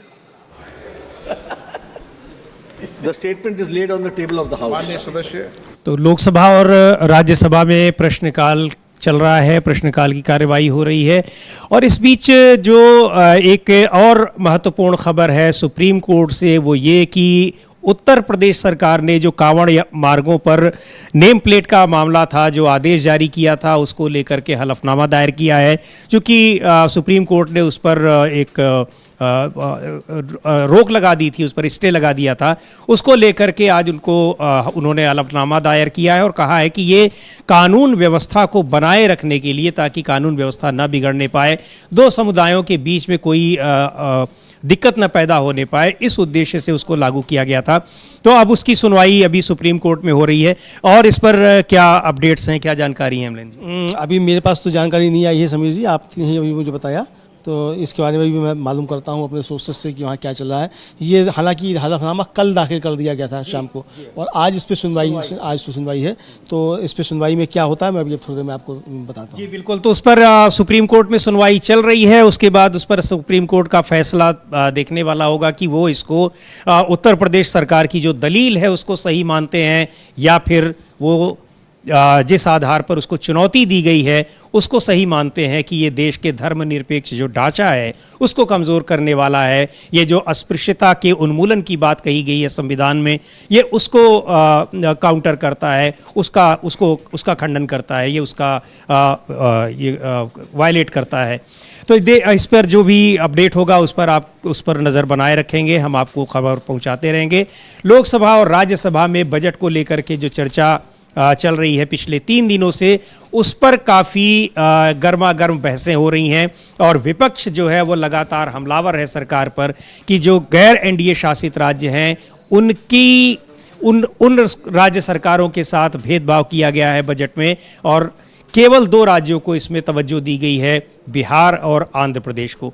तो और इस बीच में जो नीति आयोग की बैठक हो रही है शनिवार को 27 जुलाई को, उसमें गैर एनडीए शासित राज्यों ने उसका बहिष्कार करने का फैसला किया है, घोषणा कर रखी है। पश्चिम बंगाल की मुख्यमंत्री ममता बनर्जी ने अभी तो ये खबर है कि शायद वो जाएंगी, लेकिन आज वो दिल्ली आ रही हैं, उन्होंने भी इस पर पुनर्विचार करने की बात कही है। तो ऐसा लगता है कि शायद वो भी इसका बहिष्कार कर सकती हैं, लेकिन अगर वो जाती हैं तब भी ये स्थिति जो है वो सरकार के लिए, चूंकि नीति आयोग की इस बैठक की अध्यक्षता प्रधानमंत्री करेंगे, तो ये बहुत उनके अनुकूल नहीं होगी, क्योंकि वो जाएंगी तो सभी राज्यों के साथ जो भेदभाव के मसले हैं उनको वो ज़रूर उठाएंगी। हाँ बिल्कुल, और चूंकि विपक्ष लगातार आरोप लगा रहा है भेदभाव के, और ये कहा जा रहा है कि सब नीति आयोग जो है वो विपक्षी दलों के जो शासित राज्य हैं उनको धन नहीं देता है, और सारा धन जो है वो भाजपा शासित राज्यों को ही दे दिया जाता है, इस तरीके के आरोप लगा रहा है। तो जाहिर सी बात है कि जब जाएंगी ममता बनर्जी उस बैठक में तो ये सारे सवाल उठेंगे, और नहीं जाती हैं तो फिर ये एक और झटका बीजेपी के लिए होगा, प्रधानमंत्री नरेंद्र मोदी के लिए होगा, नीति आयोग के लिए होगा, कि किस तरीके से जो संवैधानिक संस्थाएं बताई जा रही हैं और नीति आयोग जैसी संस्था जो है किस तरीके से पक्षपातपूर्ण काम कर रही है, तो इसको लेकर सवाल निश्चित तौर पर उठेंगे। हालांकि जो सुदीप बंदोपाध्याय हैं उनके नेता तृणमूल कांग्रेस के, उन्होंने कहा है कि ममता बनर्जी आज बंग भवन में मिलेंगी सांसदों से, उसके बाद कोई निर्णय लिया जाएगा कि वो बैठक में जाएंगी कि नहीं जाएंगी। तो अभी इस पर कोई निर्णय स्पष्ट नहीं आया है, तो शाम को शायद कुछ स्पष्ट निर्णय इस पर आ जाएगा। और इसको लेकर के भी संसद में अभी हालांकि 2 नोटिस भी दिए गए हैं, स्थगन प्रस्ताव के नोटिस मनीष तिवारी की ओर से और गौरव गोगोई की ओर से, जो कांग्रेस पार्टी के सांसद हैं। सीमाओं पर चर्चा के लिए मनीष तिवारी ने नोटिस दिया है, लेकिन जिस तरीके से पिछले 2-3 दिनों में सत्ता पक्ष के यानी भारतीय जनता पार्टी के सांसदों के आपत्तिजनक बयान हैं विरोधी सांसदों को लेकर के, विरोधी नेताओं को लेकर के, उस पर कल काफ़ी हंगामा हुआ, 2 बार सदन की कार्यवाही रोकनी पड़ी लोकसभा की। आज भी उस पर हंगामे के पूरे आसार हैं, और ऐसा नहीं लगता है कि विपक्ष इस पर जल्दी माफ़ करने वाला इन सांसदों को मांग करेगा, और जैसा पता भी खबरें भी मिल रही हैं कि इस पर जोर देगा कि इनको इस बात के लिए माफ़ी मांगने को कहा जाए। हालांकि उनके जो आपत्तिजनक बयान है वो हटाए जा चुके हैं कार्रवाई से, लेकिन केवल इससे विपक्ष संतुष्ट नहीं होने वाला है, और वो इसको लेकर के अभी काफ़ी हंगामा जारी रखेगा। जी समीर जी, इस पे हंगामा हो सकता है, और बहुत से मुद्दे इन पे हंगामा होगा, बजट पे लोग अपनी बात रखेंगे उसमें भी हंगामा होगा, लेकिन इस मसले पे हंगामा हो सकता है। और हालांकि जो केंद्रीय रक्षा मंत्री राजनाथ सिंह, उन्होंने बड़ा सुलझा हुआ बयान दिया। ऐसे कोई विवाद होते हैं समीर जी, जब खासतौर से बीजेपी के सांसदों की तरफ से होते हैं, उसके बाद रक्षा मंत्री का बहुत सुलझा हुआ बयान आ ही जाता है राजनाथ सिंह जी का। तो ये राजनाथ सिंह जी का सुलझा हुआ बयान आ ही गया है। अब देखना ये कि आज जिस तरीके से कर्नाटक के बीजेपी सांसदों ने लोकसभा में हंगामा किया, उसके बाद जा कर के बाहर धरना प्रदर्शन किया, तो इस पे अब स्पीकर महोदय कुछ टिप्पणी करते हैं कि नहीं करते हैं, ये अब देखना होगा। बहरहाल जब ये समाप्त हो जाएगा प्रश्नकाल और उसके बाद जब सदन की कार्रवाई शुरू होगी, तब देखते हैं कि सदन किस तरफ आगे बढ़ता है। क्या कल के मसले आगे लेकर के बढ़ता है या कल के मसले छूट जाते हैं, चूँकि उनकी जो भी असंसदीय टिप्पणियाँ थीं वो स्पंज की जा चुकी हैं। तो हो सकता है कि शायद अब इसको लेकर विपक्ष आगे ना बढ़े कि जो असंसदीय टिप्पणियाँ थीं वो स्पंज की जा चुकी हैं, लेकिन जो स्पंज की गई हैं वो आपके रिकॉर्ड से स्पंज की गई हैं। अब जो ऑनलाइन आ गया, जो लाइव रिले हो गया, वो तो चला गया ना। बिल्कुल। और जिस तरह से अभिषेक बनर्जी को बीजेपी एमपी ने कहा, अभिजीत गंगोपाध्याय ने उनको बात की है, व्यक्तिगत तौर पर उन पर टिप्पणी की है और आपत्तिजनक भाषा का इस्तेमाल किया है, उसको लेकर के भी काफ़ी नाराज़गी है विपक्षी सांसदों में। बहरहाल अभी 11 बजे तक या 12 बजे तक जो प्रश्नकाल है, उसके बाद ये नोटिस पर चर्चा करने की अनुमति मिलती है नहीं मिलती है, वो भी देखने वाली बात होगी। और साथ ही विपक्ष का क्या रुख रहता है, क्या रवैया रहता है जो बजट को लेकर के, और जो राज्यों के साथ भेदभाव किया जा रहा है, उनका जो आरोप है उसको लेकर के। और इसी बीच में जो सुप्रीम कोर्ट की ने जो नोटिस दिया है गवर्नर्स को, उस पर भी बड़ी महत्वपूर्ण बात, चूंकि ये सारे मामले जो हैं वो केंद्र सरकार और राज्य सरकारों के बीच रिश्तों को लेकर के बहुत महत्वपूर्ण है। राज्यपालों को नोटिस इसलिए दिया गया है कि ये मामला इसलिए आया है सुप्रीम कोर्ट में कि वहाँ की सरकारों ने, राज्य सरकारों ने आरोप लगाया है, पश्चिम बंगाल, केरल की राज्य सरकारों ने, तमिलनाडु की राज्य सरकार ने भी, कि राज्यपाल उन विधेयकों को काफ़ी दिनों तक लंबित रखते हैं, रोके रखते हैं, उस पर हस्ताक्षर नहीं करते, जिनको कि वहाँ की विधानसभाओं ने पारित कर रखा है। इसको लेकर के काफ़ी विवाद मचा हुआ है और ये सुनवाई है कि कब तक राज्यपाल इसको रोक सकते हैं। हालांकि कई बार इस पर सुप्रीम कोर्ट ने तल्ख टिप्पणी भी की है और अभी भी उसने तल्ख टिप्पणी की है, और इसको लेकर के भी चूंकि ये मसला भी राज्यों और केंद्र से ही जुड़ा हुआ है, तो ये मामला भी काफ़ी महत्वपूर्ण है और विपक्ष के इन आरोपों को काफ़ी मजबूत करता है कि केंद्र सरकार गैर एनडीए शासित राज्यों के साथ भेदभाव कर रही है। जी बिल्कुल समीर जी, और ये आरोप लगातार लगते रहते हैं कि केंद्र सरकार गैर बीजेपी शासित या गैर एनडीए शासित राज्यों के साथ भेदभाव करती है, और ये देखने में आता है। अब बजट को लेकर के जिस तरीके से चर्चाएं चल रही हैं, उसको भी लगातार संदेह के घेरे में और कहा जाए आरोपों के घेरे में सरकार है। बजट को लेकर जो सवाल उठाए हैं विपक्ष ने, और बजट को लेकर जिस तरीके से चर्चा चल रही है सदन के अंदर, उससे साफ जाहिर होता है कि विपक्ष इस बात को लेकर के हमलावर है कि सरकार बजट में भेदभाव कर रही है, राज्यों को उनका हक नहीं दिया जा रहा है, और केवल 2 राज्यों को जो सरकार बचाने के काम में आ रहे हैं उनको बजट का एक बड़ा हिस्सा दे दिया गया है। जैसा कि मल्लिकार्जुन खड़गे ने कहा राज्यसभा में कि 2 राज्यों की थाली में पकौड़ा और जलेबी है और बाकी सबकी थाली सूखी है। तो ये सबकी थाली सूखी और 2 राज्यों की थाली में जलेबी और पकौड़ा है, तो जलेबी और पकौड़ा की राजनीति जो है ये कब तक चलेगी, इसको देखना है। सरकार तो समीर जी लगता है कि वास्तव में कमज़ोर सरकार है, और जो कहा जा रहा था ये बैसाखियों पर टिकी सरकार है, सरकार का बजट इसको साबित कर रहा है कि सरकार कमज़ोर है और बैसाखियों पर टिकी हुई है। बैसाखियों पर टिकी हुई है, और उन बैसाखियों को मजबूत करने के लिए वो क्या कर रही है और क्यों उसको करना पड़ रहा है, ये अपने आप ये दिखा रहा है। और विपक्ष लगातार इसी बीच में कई जो विपक्षी नेता हैं वो ये इन बातों को भी हवा दे रहे हैं कि सरकार कमज़ोर भी है, सरकार कभी जा भी सकती है। और आज समाजवादी पार्टी के नेता अखिलेश यादव एक लखनऊ में एक महत्वपूर्ण प्रेस कॉन्फ्रेंस 12:30 बजे कर रहे हैं। उनका क्या उसका एजेंडा है, क्या कहना चाहते हैं, वो भी देखने वाली बात होगी। चूँकि उत्तर प्रदेश की राजनीति, भारतीय जनता पार्टी की राजनीति जिस तरह से चल रही है, पार्टी के भीतर जो उथल पुथल मची हुई है, खुलेआम वहाँ पर मुख्यमंत्री योगी आदित्यनाथ और डिप्टी सीएम केशव प्रसाद मौर्य दोनों के बीच में जो तलवारें खींची हुई हैं, उसको लेकर के उत्तर प्रदेश की राजनीति काफ़ी गर्म है। और वहाँ लगातार ये उन नेताओं के साथ योगी आदित्यनाथ बैठक कर रहे हैं जिन्हें कहा जाता है कि केशव प्रसाद मौर्य के विरोधी हैं, और केशव प्रसाद मौर्य उन नेताओं के साथ बैठ के कर रहे हैं जिन्हें कहा जाता है जो सीधे योगी आदित्यनाथ की सरकार पर हमला कर रहे हैं। कैबिनेट की मीटिंग्स में केशव प्रसाद मौर्य नहीं जा रहे हैं, अगल बगल घर है, आसपास घर है, लेकिन वहाँ नहीं जाते हैं। और वहीं दूसरे नेताओं से मिलते हैं। बहरहाल इन पर चर्चा करेंगे। एक बार फिर से रुख करते हैं राज्यसभा का, जहां हरभजन सिंह जो पूर्व क्रिकेट खिलाड़ी हैं वो कुछ कह रहे हैं। सुनते हैं क्या कह रहे हैं वो।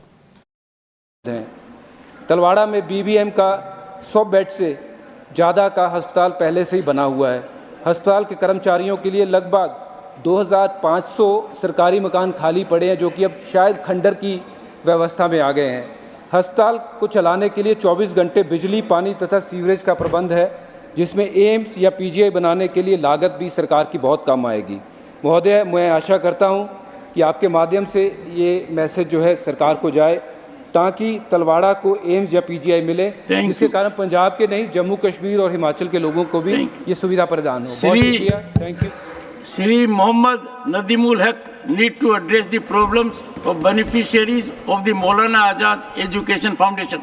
Sir, my submission pertains to the response given by the Ministry of Minority Affairs to my unstarred question dated 22nd July 2024 concerning the closure of the Maulana Azad Education Foundation.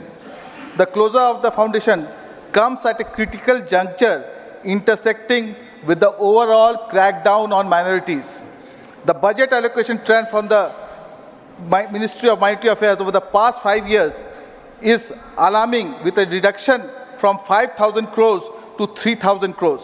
Sir, despite multiple interventions by opposition MPs, including myself, several schemes such as the Maulana Azad National Fellowship, Naya Savera, Padho Pradesh have been discontinued. Sir, the priorities are clear. This 35-year-old foundation, established to honor the legacy of India's first education minister, has been a beacon of hope for thousands of minority students. The rationale given by the ministry for the closure is to avoid extra cost to the exchequer. This is absurd, sir. The foundation received zero funds in the last 2 years. Sir, the BJP government between 2014 and 2022 has spent 7,000 crores on advertisement, sir. And this organization was spending just 1%. So where does it stop? Reference to Maulana Azad were deleted from NCERT textbooks. The fellowship in his name was discontinued, and the foundation in his name has been shut down. This is not about politics or jumlas. This is about the futures of thousands of students from a disadvantaged section of the society. This is not सबका साथ सबका विकास. Sir, this is कुछ लोगों का साथ, कुछ लोगों का साथ. सुखेंदु शेखर रे. सत्यानाश. सुखेंदु शेखर रे. Sir, I have to urge the government to revise this. Need to address the crisis of jute industry in West Bengal. What? Sir, many jute mills in West Bengal drastically reduced their operational shifts in the past few months due to financial constraints and insufficient orders from the states for packaging of food grains with jute bags. Despite the critical role in the agrarian economy, jute is being sold below the minimum support price, destabilizing farmers' finances and discouraging further cultivation. The implementation of supportive policies has been ineffective, and the Ministry of Textiles has not shown the required assertiveness in addressing the pressing issues of the jute industry. This ineffectiveness is reflected in the reluctance of state purchasers to place orders with the Jute Commissioner's Office, the regulatory authority, for the implementation of the Jute Packaging Materials Act and the Jute and Textiles Control Order. The combined effects of reduced production, sales below MSP, and lack of effective support from central authorities, the Jute Commissioner, JCI, and the Ministry of Textiles have created widespread distress. Therefore, I would urge upon the government to intervene without further loss of time to bail out the jute industry from this critical situation in public interest. Question hour. Question number 46, Sri P. Wilson. तो ये राज्यसभा की कार्यवाही प्रश्नकाल पर चर्चा हो रही है, प्रश्नकाल हो रहा है। और एक बार रुक करते हैं लोकसभा का भी, वहाँ क्या चल रहा है। अभी वहाँ भी प्रश्नकाल चल रहा है। क्या मुद्दे हैं इस समय? जेपी नड्डा शायद सदस्यों के सवालों का जवाब दे रहे हैं। रुक करते हैं लोकसभा का। तक सवाल है बहुत से प्रोग्राम्स को इन 10 सालों में हम लोगों ने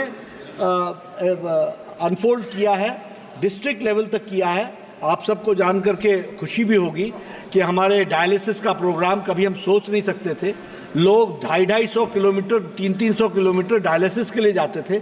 आज सब डिविजनल हॉस्पिटल और डिस्ट्रिक्ट हॉस्पिटल्स में भी हमने डायलिसिस का प्रोग्राम किया है। तो इस तरीके से हमारी कोशिश है कि आम आदमी को सरकार के तरफ से सुविधाएं स्वास्थ्य की मुहैया कराई जाए। माननीय सदस्यगण, मुझे कई माननीय सदस्यों द्वारा स्थगन प्रस्ताव की सूचनाएं प्राप्त हुई है। मैंने स्थगन प्रस्ताव की किसी सूचना की अनुमति प्रदान नहीं की गई है। आप क्या बोलना चाहते थे? Yesterday, Shri Sukanta Majumdar, the Honorable Minister of Northeast Region, said that the North Bengal will be divided from. कहाँ पे कहा? सदन में तो नहीं कहा ना? बोला ना बाहर में। सदन में नहीं कहा ना? तो बाहर की बात सदन में चर्चा नहीं होगी। Sir, kindly, Mr. Nishikanta Dubey. No. Please. Mr. Nishikanta Dubey has said in house. क्या? Mr. Nishikanta Dubey has said in the house that from 2 districts would be taken from the West Bengal.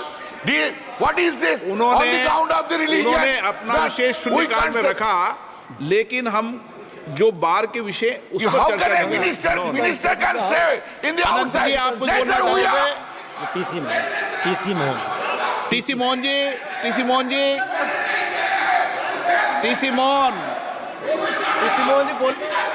बोलना है क्या आपको?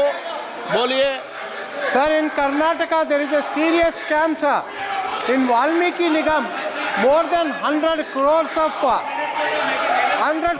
money has been transferred in Benami account, sir. Benami account, sir. And the concerned minister also has been arrested. And the finance department is handled by none other than Chief Minister of Karnataka, Shri CM Siddaramaiah. Without his consent, these amounts can. सभा पटल पर रखे जाने वाले पत्र सभा पटल पर रखे जाने वाले पत्र ऐसे नहीं जी। सभा पटल पर रखे जाने वाले पत्र आइटम नंबर 2 श्री अर्जुन राम मेघवाल जी। कर्नाटक में बड़ा स्कैम हो। अर्जुन राम मेघवाल माननीय अध्यक्ष जी, मुख्यमंत्री का नाम आ रहा है भ्रष्टाचार में। कर्नाटक के मैं आपकी अनुमति से कर्नाटक के इतना बड़ा स्कैम हो गया सर। संबंधित है। सर, कर्नाटक के मुख्यमंत्री का नाम से स्कैम में आता है।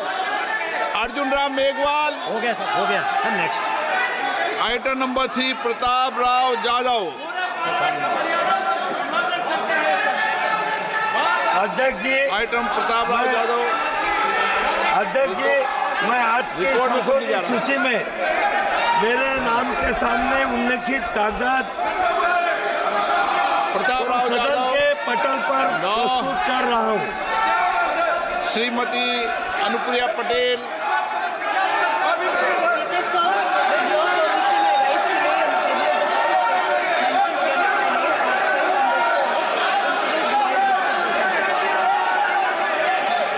Item number 5 Shri Arjun Ram Meghwal.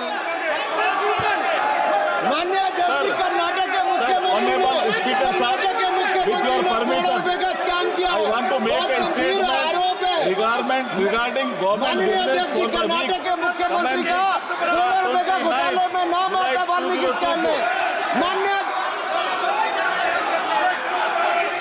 आप सदन नहीं चलाना चाहते? पेपर लेकर आ दीजिए, 12:30 तक कर दीजिए।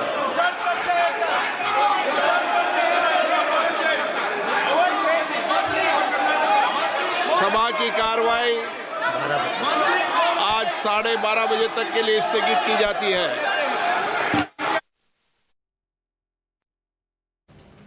तो लोकसभा की कार्यवाही 12:30 बजे तक के लिए स्थगित कर दी गई। और चूंकि आपने देखा कि किस तरह से वहाँ सत्ता पक्ष के लोग अपने वहाँ पर हंगामा मचाए हुए थे, इस बार विपक्ष के सांसद नहीं बल्कि सत्ता पक्ष की सांसद ही। कल भी जो हमने देखा मंत्री भी उसमें शामिल थे, जबकि मंत्री पटल पर रखे जाने वाले पेपर पढ़ रहे हैं और उनके अगल बगल के सांसद जो है हंगामा कर रहे हैं। मतलब अनुप्रिया पटेल पढ़ रही हैं और अनुराग ठाकुर खड़े होकर, प्रहलाद जोशी खड़े होकर के हंगामा कर रहे हैं। ये 70 सालों में पहली बार हो रहा है कि मंत्री खड़े होकर के हंगामा कर रहे हैं, बेल में जा रहे हैं। तो ये क्या क्या रिकॉर्ड बनाएंगे मोदी जी इन 70 सालों में? समीर जी, सबको 70 साल में पहली बार, ये भी 70 साल में पहली बार कि मंत्री जो बेल में आ रहे हैं और मंत्री हंगामा कर रहे हैं। लग रहा है कि मोदी जी बार बार ये बताने की कोशिश कर रहे हैं कि हम फिर से सरकार बनाए हैं, बहुमत में आकर के सरकार बनाए हैं, लेकिन उनके सांसद ये लग रहा है कि वो अपने को विपक्षी मोड में देख रहे हैं, विपक्ष में रहने की स्थिति में देख रहे हैं। नहीं, वो तैयारी कर रहे हैं कि 2 महीने बाद, 3 महीने बाद जब विपक्ष में जाएंगे तब किस तरीके से व्यवहार करना है। तो हो सकता है इसकी तैयारी कर रहे हो। अब ये एक मजाक की बात हो सकती है, लेकिन जो आचरण है सत्ता पक्ष के सांसदों का, और सांसदों छोड़िए वरिष्ठ मंत्री अनुराग ठाकुर तो भाई मंत्री रहे, सूचना प्रसारण मंत्री रहे, बड़ा विभाग उनके पास रहा है। तो अब अनुराग ठाकुर भी खड़े होकर हल्ला मचा रहे हैं, साथ में खड़े हुए प्रहलाद जोशी वो हल्ला मचा रहे हैं, उधर से वो कौन से राव थे वहाँ के कर्नाटक के, वो हल्ला मचा रहे हैं। कई लोग जो हैं वो हल्ला मचा रहे हैं, सांसद वहाँ खड़े होकर के हल्ला मचा रहे हैं। तो अब ये इस तरीके से सदन में आचरण तो लोकसभा की कार्यवाही तो 12:30 बजे तक के लिए स्थगित कर दी गई है। एक बार रुक करते हैं कि राज्यसभा में क्या चल रहा है। राज्यसभा में इस समय वहाँ की कार्यवाही चल रही है, तो एक बार वहाँ हम लोग ऋषि सुनक की सास साहिबा जो है वो शायद कुछ बोल रही है, वो सुधा मूर्ति जी बोल रही हैं। एक बार सुनते हैं क्या कह रही हैं। Cancer cases are rising in our country due to adulteration and many more reasons, but adulteration is one of the most important thing. There are out of all these, I want to mention only 3 things which are mostly used in the hotel industry. Number 1, synthetic color. Number 2, synthetic vinegar. Number 3, tasting powder, MSG. Because they look nice, it is tasty, but people are not aware that it will become a problem in future. Yes. So, may I request our honorable minister, what are though there are many government laboratories available, they are not well equipped. The people who are trained in that are not of the great quality. Supplementary. Okay, please do something regarding food tasting and also the index in the hotels, giving the rating of the hotels in that case. Honorable Minister. I mean, it's a very important and it's a very, very serious question. Having said it, sir, my ministry is also making sure, but this mainly comes under, sir, FSAI. So they are the one who are taking care of this. Even in the recent budget also, sir, Honorable Finance Minister has announced 100 more such testing labs also, sir, where we are trying to make sure that the quality control is under checked and under all the required parameters. Thank you. 5th supplementary, Rajni Ashok Rao Patil. Through you, I would like to inquire to the Honorable Minister that what are the reasons for significant delay in the infrastructure projects under the agro-processing units cluster system? Honorable Minister. I've already answered this, sir. It's mainly because of, sir, the CLUs. It's mainly because of the interstate, the NOCs that we need, the center and the state. So it's mainly because of those NOC requirements, bank loans, and all these collectively become responsible for the delays. And also, as I mentioned, because of the pandemic for 2 years, sir. So that was also one of the important reasons. But from here onwards, we are pushing up the things and we are regular in touch with all the concerned states. Thank you, sir. Question number 47, Sri S. Niranjan Reddy. Sir, I place the question, sir. Honorable Minister. First supplementary, Sri S. Niranjan Reddy. Thank you, sir.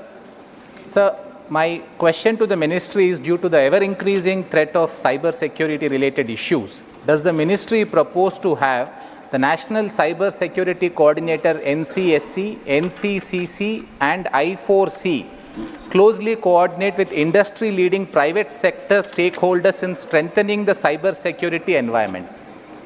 Honorable Minister. members asked a very pertinent question, and cyber security is a great concern, and especially a top priority for this government. And I can assure through you to all the members, and especially the one who's asking, that there's complete coordination as far as cyber security, the Government of India, with the Ministry of Home Affairs, the NSA and the Ministry of IT and Electronics.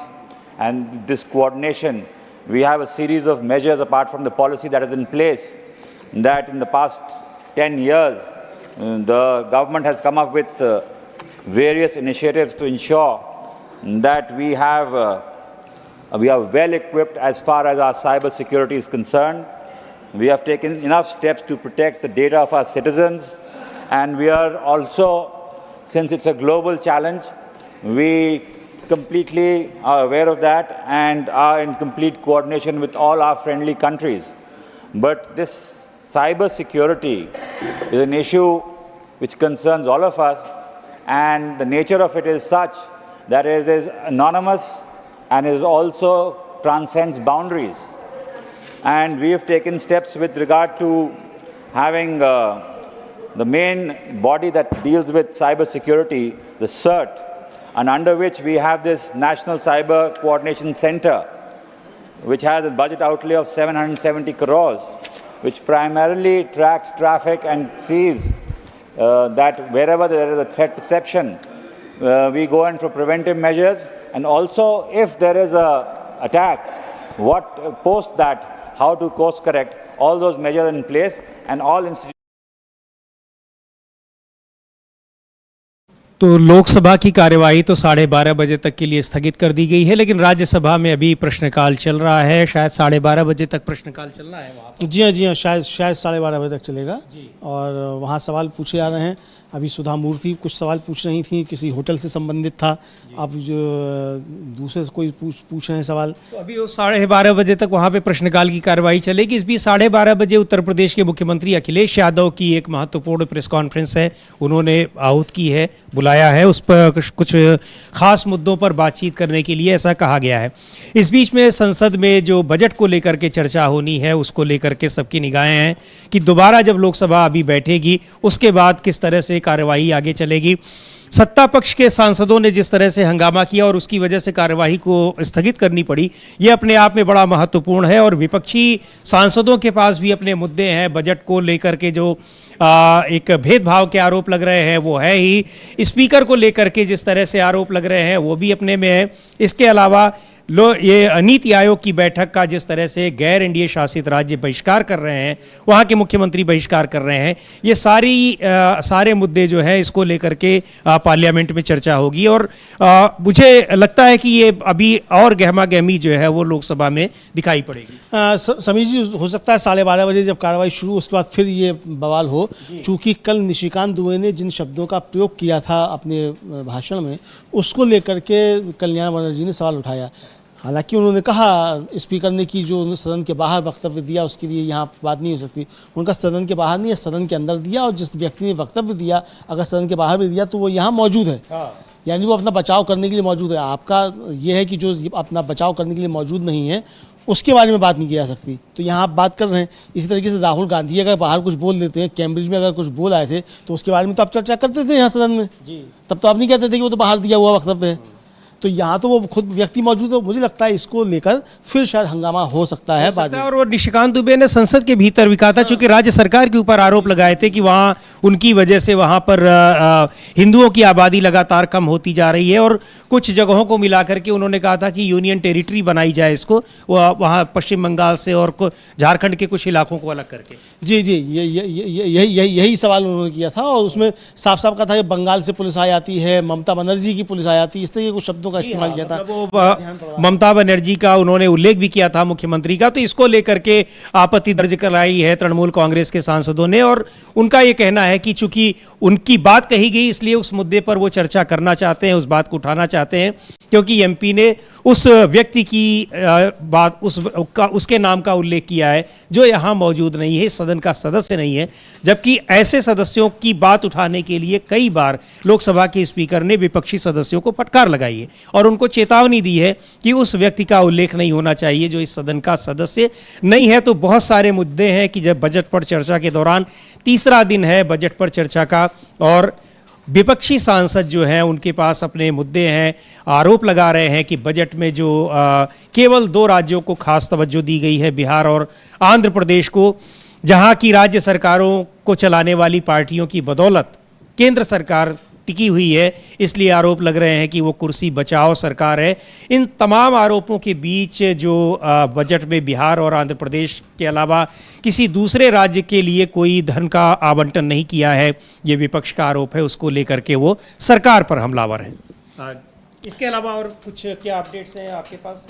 अभी समीर जी यही है कि राहुल गांधी अपना दर्ज करा दिया उन्होंने वहाँ बयान सुल्तानपुर कोर्ट में, वहाँ से वापस आ गए हैं। 12 अगस्त में डेट लगी है, 12 अगस्त को जो शिकायत करता है उनको अपने साक्ष्य प्रस्तुत करने हैं, एविडेंस प्रस्तुत करने हैं, उसको वो देंगे। और बाकी खबर ये मौसम को लेकर के खबर है कि दिल्ली में कई जगह जलभराव हो गया है। कल्याण बनर्जी जो हैं वो उन्होंने अभी बाहर निकल के कहा है, उन्होंने भी यही कहा है कि ममता बनर्जी आज आ रही हैं और शाम को 5 बजे वो टीएमसी के सांसदों से मुलाकात करेंगी, उसके बाद फिर वो तय होगा नीति आयोग की बैठक में जाएंगी या नहीं जाएंगी। चूंकि गैर एनडीए शासित जो और राज्य हैं उन सब ने मना कर दिया है, चाहे वो आम आदमी पार्टी की सरकारें हों, चाहे वो कांग्रेस की सरकारें हों या फिर तमिलनाडु की डीएमके सरकार हो, यहाँ के मुख्यमंत्रियों ने इसके बहिष्कार की घोषणा की है। नीति आयोग की बैठक कल होनी है और 27 जुलाई को, उसमें ममता बनर्जी आज ये तय करेंगी अपने सांसदों के साथ मीटिंग के बाद कि उनको वहाँ जाना है या नहीं जाना है।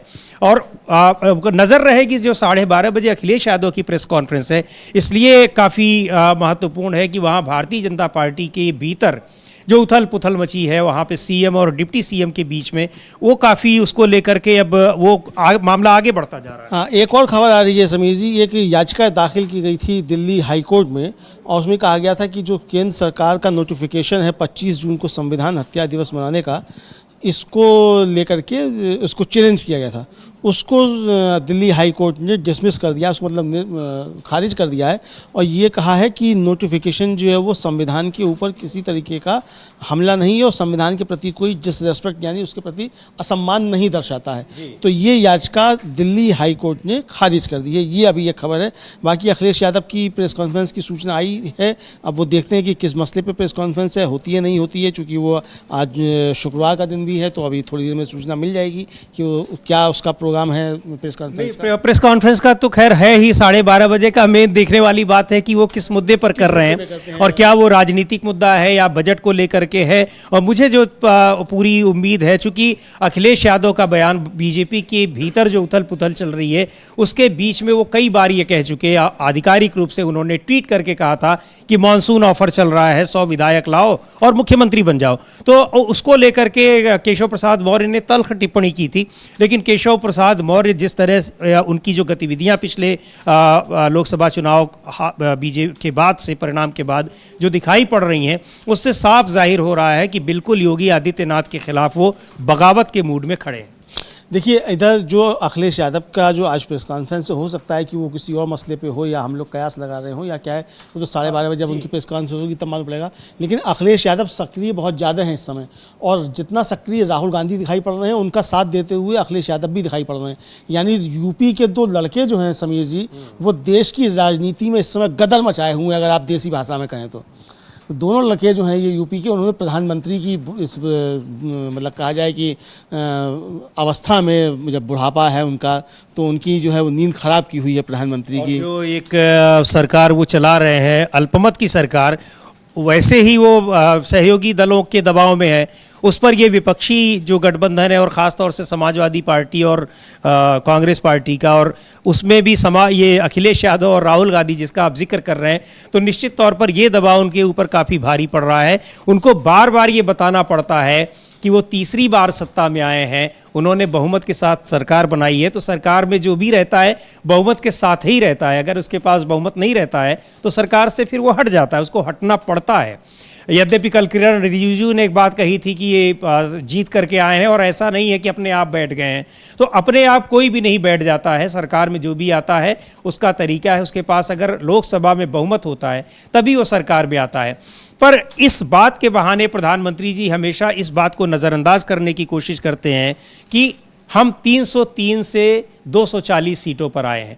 तो इसको विपक्ष ये कह रहा है कि वो हारे हैं, लेकिन प्रधानमंत्री मोदी ये बार बार बताना चाहते हैं कि नहीं, वो तीसरी बार सरकार में आए हैं। पर उनका जो हाव भाव है, काम करने का तरीका है और जिस तरह से बजट में वो चीज़ रिफ्लेक्ट हुई है, बिल्कुल साफ तौर पर दिखाई दी है कि बिहार और आंध्र प्रदेश के लिए जो उन्होंने बजट में एलोकेशन किया है उसको लेकर के ये साफ दिखाई पड़ रहा है कि सरकार बचाने की किस हद तक वो कोशिश कर रहे हैं। और विपक्ष इसी बात को लेकर के अड़ा हुआ है कि ऐसा क्यों हो रहा है, क्या जो दो लोग, जो पार्टियां सरकार बचाएंगी उन्हीं के लिए केंद्र सरकार कुछ करेगी? केंद्र राज्य संबंध क्या ऐसे ही चलेंगे? और देखिए, आज प्रधानमंत्री क्या कह रहे थे जब कारगिल विजय की पुष्पांजलि समारोह में शामिल हुए कि मेरे लिए दल से देश बड़ा है जी। लेकिन आचरण में क्या है? आचरण में ये है कि दल से भी उनकी खुद की कुर्सी बड़ी है, उसको कैसे बचाए रखना है। तो विपक्ष यही तो आरोप लगा रहा है कि आपके लिए सबसे बड़ा जो है वो ना दल है ना देश है, आपके लिए सबसे बड़ी आपकी कुर्सी है और ये कुर्सी बचाओ बजट। विपक्ष इसी बात को समझिए लगातार कह रहा है। तो ये देखने में आ रहा है कि प्रधानमंत्री की जो बातें हैं, वो जिस तरीके से बातें सामने आ रही हैं, विपक्ष उनको जिस तरीके से घेर रहा है, विपक्ष के सवालों के जवाब प्रधानमंत्री के पास या भारतीय जनता पार्टी के पास अभी तक नज़र नहीं आ रहे हैं। देश के अंदर तमाम तरीके की गतिविधियाँ हो रही हैं, भारतीय जनता पार्टी के अंदर जो चीज़ें चल रही हैं उससे भी प्रधानमंत्री जो है वो संकट में घिरे हुए नजर आते हैं। सिर्फ विपक्ष ही हमलावर नहीं है, समझिए जो भारतीय जनता पार्टी की अंदरूनी चीज़ें हैं वो भी प्रधानमंत्री को काफ़ी ज़्यादा परेशान करने वाली दिखाई पड़ रही हैं। तो ये अब देखना है कि प्रधानमंत्री कैसे निपट पाते हैं, अखिलेश यादव क्या कर रहे हैं, क्या नहीं करते हैं। सुप्रीम कोर्ट ने जो असम में चल रहे हैं डिटेंशन कैंप्स जो एनआरसी लागू की थी उसको लेकर के एक बहुत सख्त टिप्पणी की है और उन्होंने जो हिरासत केंद्र डिटेंशन कैंप्स हैं उनमें पानी, उचित शौचालय और चिकित्सा सुविधाओं की दयनीय स्थिति जो है उस पर गंभीर चिंता व्यक्त की है सुप्रीम कोर्ट ने। तो ये सुप्रीम कोर्ट की कभी बीच में खबर आ गई थी तो उसको मैंने आपको बताया। तो सुप्रीम कोर्ट में एक और महत्वपूर्ण मामले में आज सुनवाई चल रही है जिसका जिक्र अभी थोड़ी देर पहले हमने किया था कि उत्तर प्रदेश में जो उत्तर प्रदेश सरकार का आदेश था कि कांवड़ मार्गों पर नेम प्लेट लगाएंगे दुकानदार, जो भी वहाँ पर दुकानें हैं, ठेले हैं, रेडी पटरी वाले लोग हैं, उसके खिलाफ मामला ये सुप्रीम कोर्ट में लाया गया था। सुप्रीम कोर्ट ने उस पर रोक लगा दी थी। उसकी सुनवाई के लिए सुप्रीम कोर्ट में उत्तर प्रदेश सरकार ने हलफनामा दाखिल करके कहा कि ऐसा हम इसलिए कर रहे हैं ताकि कानून व्यवस्था बनी रहे। तो इस हलफनामे के बाद आज उन्होंने कल ये हलफनामा दाखिल किया, आज उस पर फिर से सुनवाई हो रही है और इस पर क्या सुप्रीम कोर्ट का फैसला आता है ये भी देखने वाली बात होगी, क्योंकि एक ऐसा मुद्दा है जो कि बिल्कुल राज्य सरकार का तो था ही, उत्तर प्रदेश सरकार के बाद उत्तराखंड सरकार ने भी इस तरह का आदेश जारी कर दिया था, लेकिन इसको लेकर के देश दुनिया में बड़ी चर्चाएं हो रही थी और ये बात हो रही थी कि जो भारत का संवैधानिक ढांचा है, धर्मनिरपेक्ष जो एक चरित्र है भारत का, उस पर प्रहार है और ये एक तरह से कुछ लोगों को एक दूसरे से अलग करने की कोशिश है। आर्टिकल 17 का भी जिक्र किया गया जिसके तहत कि अस्पृश्यता के उन्मूलन की बात कही गई है। कहा गया कि इस आदेश के जरिए अस्पृश्यता को बढ़ावा मिल रहा है, तो उस पर भी सुनवाई चल रही है। इसके अलावा लोकसभा की कार्यवाही 12:30 बजे तक के लिए स्थगित है, राज्यसभा की कार्यवाही चल रही है। इन तमाम मुद्दों पर आपके साथ आपको हम अपडेट दे रहे हैं, लगातार इस पर चर्चा भी कर रहे हैं, बात भी कर रहे हैं।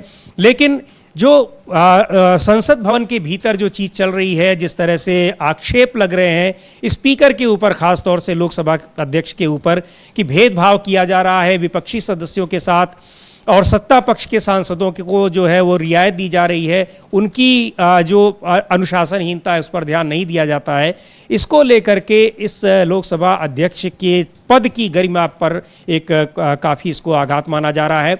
चिंता तो लोकसभा अध्यक्ष ने भी जताई है, लेकिन वो शायद इस बात को नहीं महसूस कर पा रहे हैं अभी तक कि उन पर जो आरोप लग रहे हैं, ख़ास तौर से 2 दिन पहले जो अभिषेक बनर्जी ने उनसे कहा कि आप ऐसे मामलों पर नहीं बोलते हैं, जब हम कोई बात बोलते हैं तो आप तुरंत उस पर टिप्पणी करते हैं। तो शायद इस पर लोकसभा अध्यक्ष भी आने वाले दिनों में इस पर ध्यान देंगे, मनन करेंगे, चिंतन करेंगे। अब देखिए समीर जी चिंतन करते नहीं करते हैं, तो उनका व्यक्तिगत निर्णय है, वो चिंतन करते नहीं करते हैं। और जैसा कि राहुल गांधी ने कहा था जिस दिन उन्होंने कार्यभार ग्रहण किया ओम बिरला साहब ने, तो उन्होंने कहा था कि दो भूमिकाएं हैं आपकी, एक यहाँ आप व्यक्तिगत तौर पे ओम बिरला हैं, दूसरा आप सदन के स्पीकर हैं। तो सदन के स्पीकर की भूमिका आपकी बड़ी है, तो आपको उस हिसाब से बर्ताव करना चाहिए। शुरू में ही इसका मतलब चेताया गया था एक तरीके से स्पीकर साहब को कि आप सदन में बड़े हैं, तो आप यहाँ ओम बिरला नहीं है, यहाँ आप सदन के स्पीकर हैं। लेकिन अभिभावक की तरह से हैं और रेफरी की तरीके से हैं। देखने में ये आ रहा है समीर जी कि ओम बिरला साहब का आचरण जो देखा जा रहा है वो एक भाजपा कार्यकर्ता की तरीके से अधिक दिखाई पड़ रहा है। वो एक स्पीकर की जो गरिमा है सॉरी, वो उनके उसमें दिखाई नहीं पड़ रही है, उनकी कार्यप्रणाली में।